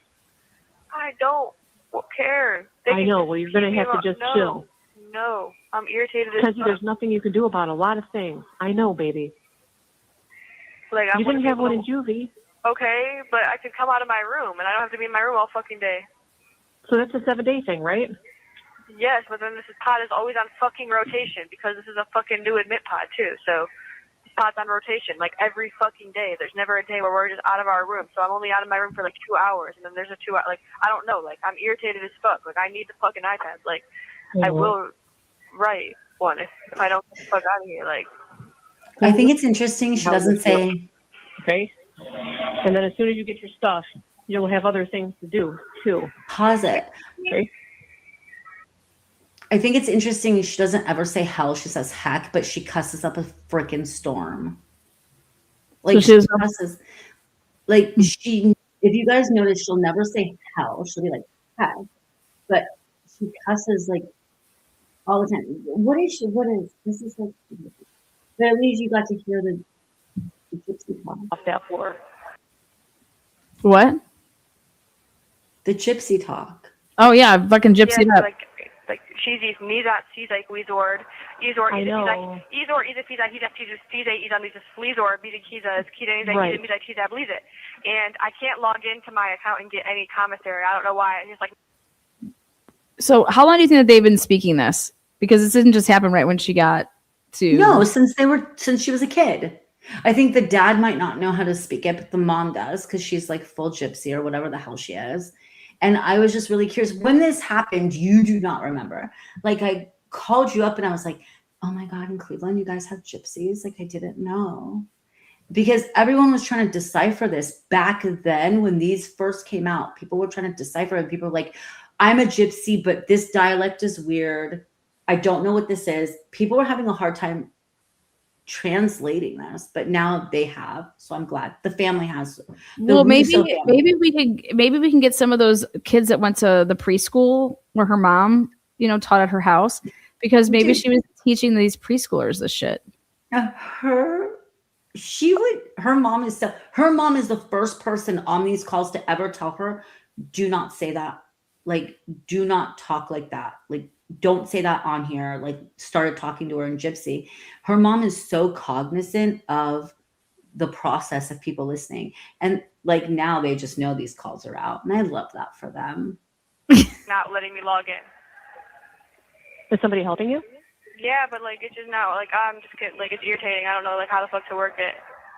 Well, somebody should be able to, help you. Who's helping you? It's annoying. Oh, and then they were trying to say that we were talking nonsense on the phone last night. I'm like, I didn't talk to her last night. Who said that? Remember in the thing, in trials, weren't they saying like we were just talking a whole bunch of nonsense last night? I didn't talk to you last night. Oh, I didn't even hear them say that. Yeah. Who said that? So one. All she cares about is gossip. What? Who cares? What's it come with? What's that for? I got pierogi. Maybe. Oh my God! Wait, you met Miss Lisa? I did. Mom, I love her like to death. Like I that is literally like my mom, like my other mom too. Oh. What did they say? I think Miss Peggy, Miss Lisa. Who was that man in the back? I have no idea. She didn't say anything to anybody. Nope. Who was that guy sitting in the back row? What? Oh, he was from the other side. What the fuck? What? Why was he on our side? Oh, he was with the detective. So Kazoo? maybe I guess so, yeah. I don't know. Oh, so he was probably trying to hear what y'all was talking about. Yeah, well, nobody was talking, though. That's weird as fuck. Nobody was It's talking. weird. That's weird. So, Where was Dad? Dad had to stay home today. Why? Can we talk about her? Dad had to stay home today. Why? Hold on, I want to know why. Okay, let's see why. She'll lie to her. He can't handle the stress, or he just needs to stay home. Is he okay? Lies. The lie. Wait, what? He just Hold needs on. to stay home. Don't worry about it, honey. So he's okay. He's 100% okay. He just doesn't want to cause problems for you because of his lack of maybe controlling, saying something he shouldn't say. And who Or was all something like there? Who was all there today? I don't care about Dad, Mom. Let's talk about me. Oh, and besides that, too, he does obviously. Daddy loves you. He just wants to make sure you're in the best position. That's all. I know. It was really hard Daddy to see the loves me, lobby I with know. Tyler yesterday. It was really hard. Daddy loves me. Who? Tyler. Who the fuck is Tyler? Tyler, He was there yesterday? wasn't he the one who testified about Davion 360? No, that was Tyler. Okay. The And one. the girl? Tyler. I'm Who the confused fuck is because Tyler? some of the stuff she said, I don't ever remember saying that to her. So, like, I'm weirded the fuck out by her. Well, don't forget, it's been so long. They might be remembering things differently. So But how are they able to testify and say I said that when I don't ever remember saying that to her? Like, that's just weird to me. That's how she remembers it. So she's not lying. That's how she remembers the event. I have no idea, Kenzie. Mom, she's lying. And then she says that we're friends, and I was like, so we're friends, but then you said that weird shit. Like, that just weirds me out. Yeah. I don't know, Pumpkin. And Paul, were you talking to Paul, or no, you can't talk to I don't anyone? have Paul's information. No, I was going to call him and just tell him I'm so sorry. I felt so bad for him. My little Oh my God, I felt charcuterie so bad board. for him, too. Like, he made me so sad. Yeah, and I couldn't find his phone number in your phone. I don't know how to contact him. Ask Rosie. I thought Rosie was going to testify. Why didn't Rosie testify? Because she would have said the same thing. Paul, you guys were all together. It would have been the same thing. She's so stupid. It would have been the Mother same thing. is stupid. This broad is so fucking dumb. It's I need to experience this dumbness. Like, holy shit. This is like another level. Like, Pumpkin cheese board. can you just imagine though? Like, I wouldn't, if my mom was like this, like who can make it in life? Like with somebody like this as like your fucking mom. As long as your mother stays alive, as long as you do, so she can wipe up all your messes and your ass. It's totally fine. Pumpkin cheese board, charcuterie plate. So, Yeah, I need to have a private talk with you, too. Like, I just am weirded out by some things, and I just, like, don't know how to feel about it. Yeah. And I don't even think you know what I'm talking about. I don't even know if we can do private conversation. It just is weird to me. Like, I don't know. I'll ask when I call whoever that is today. Yeah, you need to call them like ASAP because I need access to my. I can like buy movies on my tablet. I can. Oh, really? Yeah, It's I can so have annoying. music on there. I can play games. Okay. And then I just don't have access to it because I'm on the fucking psych ward floor. Like that just pisses me off. I'll figure it out. So call annoying. Like, why? And like, I need to get these off these please or he's like these out. He's like these are these Well, it might be. no. These is even please or. Oh. He's a pleaser. And the lady who walked me to court earlier said it was because I'm like for protection because I'm on the news, but like I don't need to be protected for what I'm in here for. Because like you're allowed to watch the news in here. Yeah, he's a pleaser. But She's a pleaser. You don't think that there's a chance that No. this is all an act? Don't start. No, they have no. I know what you're gonna say before you say it, Lana. No, they have deciphered it. No, it's Isa Cheesa Cleesa cheese board. Cheesy pleasy. Who? Isa Cleesa Beliza Debiza. You know. I have my board here and it says none of this, like they're talking like this because that's just, it doesn't mean anything. This is just what they do. No, like you have not. No. Isa Pleasa Cleesa, please. Lana. Yeah, I think you're giving them a lot of credit. I think you're not. Isa Pleasa. Baby daddy, mama daddy. You just need these are puby hairs. I don't care. Like I don't care. Like I've been called names ever since I've been in jail. Like I'm not worried about that. I just want to be with like breathe like either lizard, Peter Beetle, need that see like wizard, Peter Beetle. Totally. Yeah. So With the true. pickles and the jam. Okay, and well, I'll call and find out. You're and the just thinking ballerina. Are you hungry? I'm getting hungry. Yeah, we gotta go. Charcuterie. Charcuterie. Oh, but I need to send you the disciplinary. Okay. Oh action. yeah, the disciplinary shit's off the hook. This chick has been in trouble for everything, and I'm like telling Lana, like she has all these girlfriends. She has all these girlfriends, Lana, like in prison. And Lana's like, oh, yeah, right. And I'm like, they totally do it in the bathroom. And Lana's like, yeah, whatever. And so then I'm like, check this shit out. Boo. You want me to send it to you right now? And so you could read it, or so we could read it together would probably be good. So I think this girl's a fucking hooker. I would never touch her. I wouldn't touch any. I mean, no one's asking you to touch her. Like, where did that? Like, nobody even asked. I just can't believe that she thinks she's a bag of chips and all that. I mean, I just don't get it.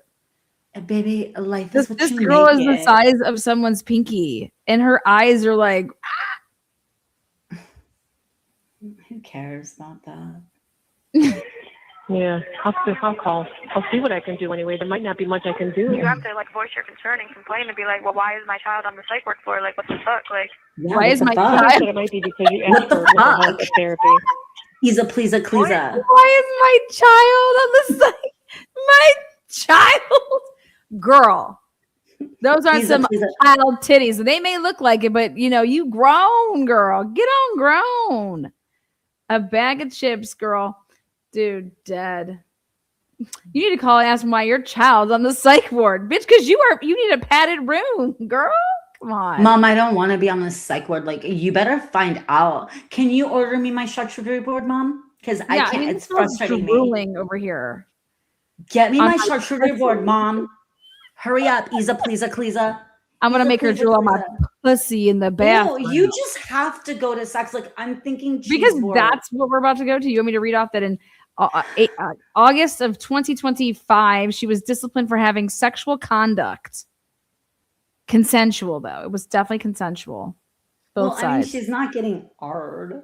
So- I Well, sent I'm this. saying- It's saying I didn't send it. why don't they tell us what type of sexual conduct? I mean, what's sexual conduct in no, prison? Use your image. Because that's where the therapists are? no, it's not. Okay, I'll call and find out. Yes, like either reason these like season with these like screezing and leaves ass even these are resume. We did this Oh, season God. and I don't know who it is and I'm like, what the fuck? Like that is so annoying. Isa, Right. please, Cleesa. I wonder if I can see you. So What do you next mean? time what we'll do is if you can call me at night, I'll just get right in the car while we're talking. Yes. And then I'll just, It was but you won't be able to see me, I feel like. Yes, I will. Yes, I it was will. my Trust like me. fantastic gypsy wedding. And they also went to Europe and had but listen, like they were crazy. Like, you notice how all the gypsies had really flat asses? Like all the chicks, like even if they were like really cute, their asses were really flat. But yeah, it was a thing. It was what was it? My fabulous gypsy Flat ass. wedding, Oh. bar mitzvah. Like Sure. it was like, no, seriously, like they had their like something. It was an amazing show. And they always got into fist fights with their cousins and like married like off cousin. This is in a weird place. Okay. Can we talk about how many times she has stolen someone else's medication and been written up for it, or stolen someone's property? But like, how can you even do that if you think about it? I thought it was supposed to be so regulated.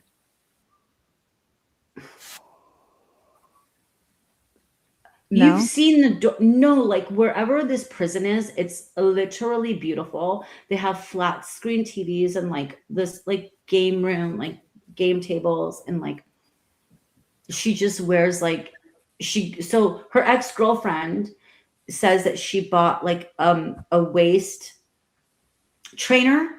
WAIST or WASTE? It has an I. The waist trainer, and it was $150. It is an inside joke. It was $150. Like, Okay, so she's just stealing shit. She don't give a fuck. No, her mom pays for it. Like, dude, she's a sugar baby. She's a paper doll. She has like all these people on the outside that aren't even like that are paying for her shit. And then she has her mom.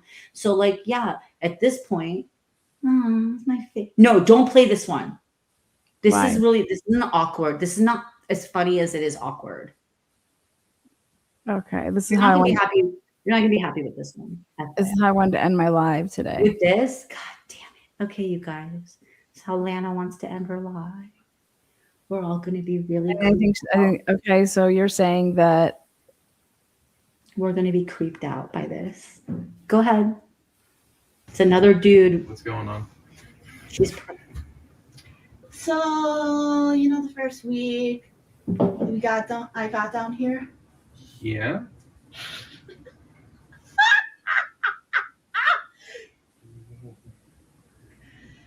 So, you know, I thought I had my period, right? Yeah. Are you trying to tell me that you're pregnant? Yeah. Not with his baby. I had implantation bleeding. It was not my period.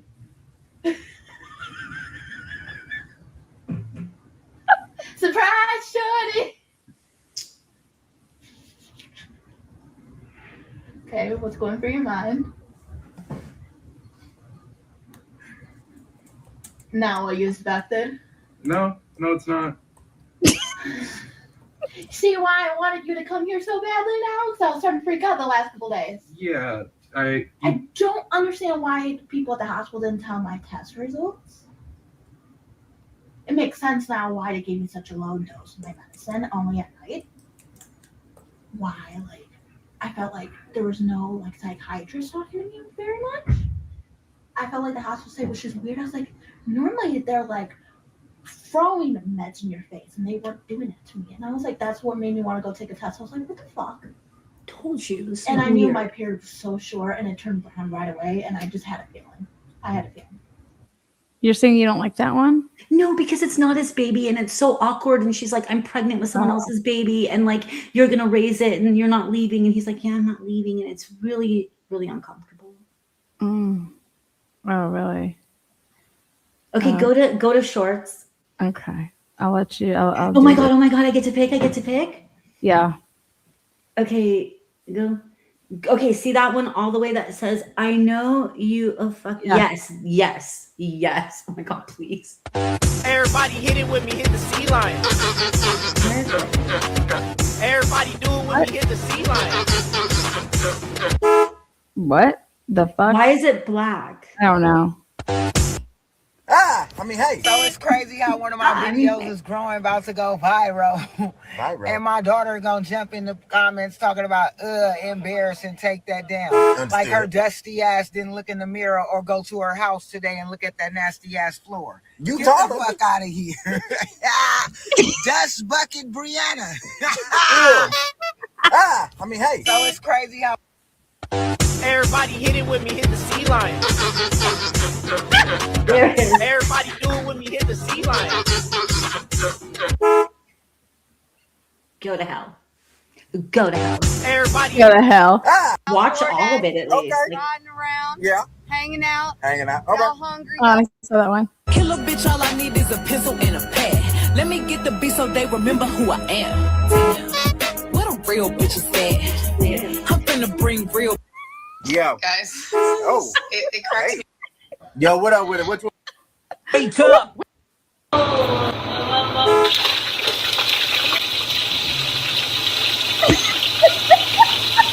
think I put too much grease. yes, babe. I now get an allowance as a stay-at-home mom. They've been practicing this grand groomsman's entrance for about a month now, and I'm proud to say they got it down, by God. There it is! Oh, my God. Good job, Christopher. Way to go, Jacob. Jeremy, Steve, Brian. Good job, guys. Woo! Christopher, you didn't snort anything, did you? Okay, yeah. Just curious, is it only the mom's job to take the empty bottles out of the shower? I live with 6 other people. What do you don't see? Yeah, don't fast forward that. I've loved you with all my heart since we were in, like, I'm not sure what school. And I know you love me. So I have one final question to ask you. Will you take this room and be my husband, my wife, husband, goddamn. My husband? Be my Will wife. you be my husband? I do.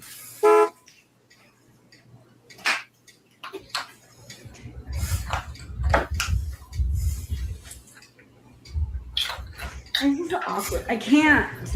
Why do you stay on this long? Someone will get a retire. My parents are not cousins.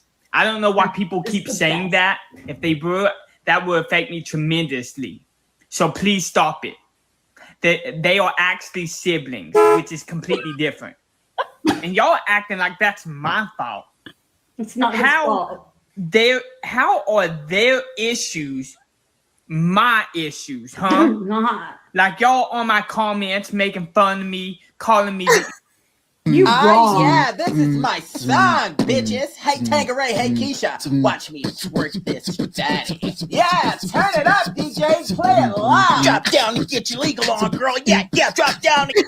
Whenever I am down, whenever I feel the weight of the world on my shoulders, I remember I have my family to lift me up and help me carry that weight. There isn't anything that we can't accomplish together. They make me a better person. Go to hell. Fucking yuck. We making the same. Let's do some Fucking marketing here in yucky. Knoxville, Tennessee. I know you fucking lie.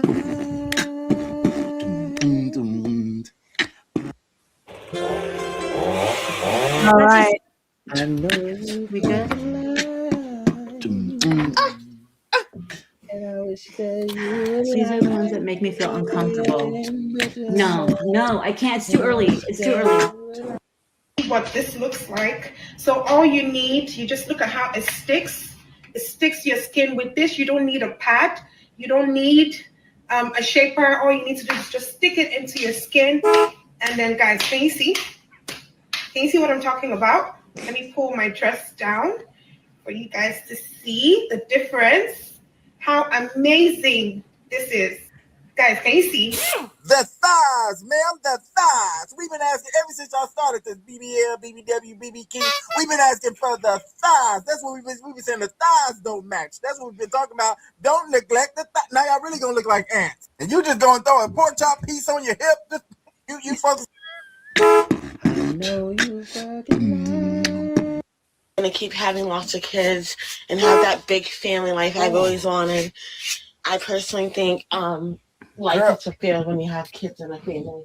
I've already had all this freedom and energy, and even with my freedom and energy, I still was not satisfied with life. Really, no, I wasn't. I was still lonely, and yeah, I had a lot of freedom, but You nasty. Why you? I was still lonely. I would never be satisfied. Yo, is that the dog catcher?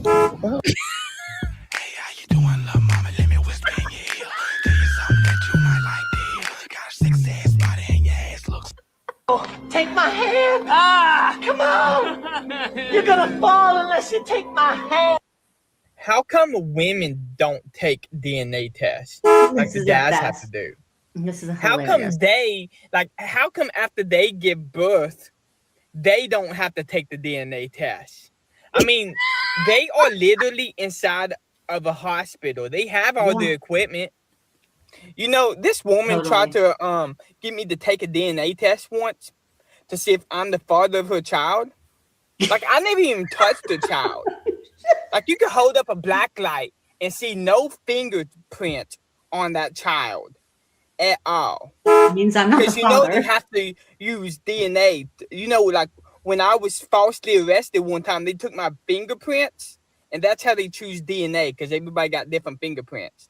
So you will see no fingerprints on that child. None. And so DNA You are not the test father. makes no sense anyways. Esmeralda, wake up, girls. The people that are gonna get married, they can't. Lord, and y'all didn't even put no makeup on her neck like I told y'all to do. She ain't got a CPAP machine or nothing. I said don't feed her first, didn't I? I said don't give her no refreshments. Now she back there just sound like a table scooting across a wood floor. Go there and lay her head back so she can open up her pathways to stop. Y'all ain't doing nothing, just recording her.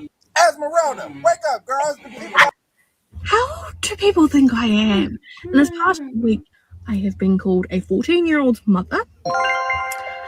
I've been called 40.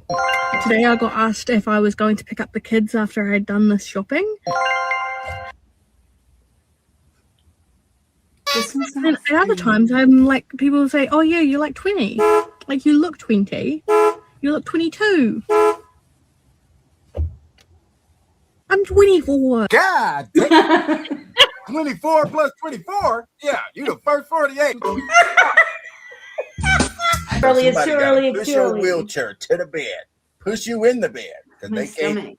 carry you in the bed. They got to roll you on the bed and then wiggle your clothes off and then be hit with the ultimatum. After all that work, to lick it before they stick it. If they can find it. Lord knows. You ain't seen it. They don't know. Ain't nobody know it. Is this? Am I on it? Whole time he's sucking third thigh meat. You wet. I The whole love time you it's now. sweat. Because it's just a moist, dark cavern. And it's skeletons in there. It's too Ass early. Things devoured. And Snickers ice cream bar wrappers. And Chick-fil-A crumbs. All right, guys, this is the transparency over and out. We love you. Peace out. Thank you, Lena. Thanks, Mom. You ain't Thank you, sticking Bella. this. You ain't sticking this. And I got witnesses.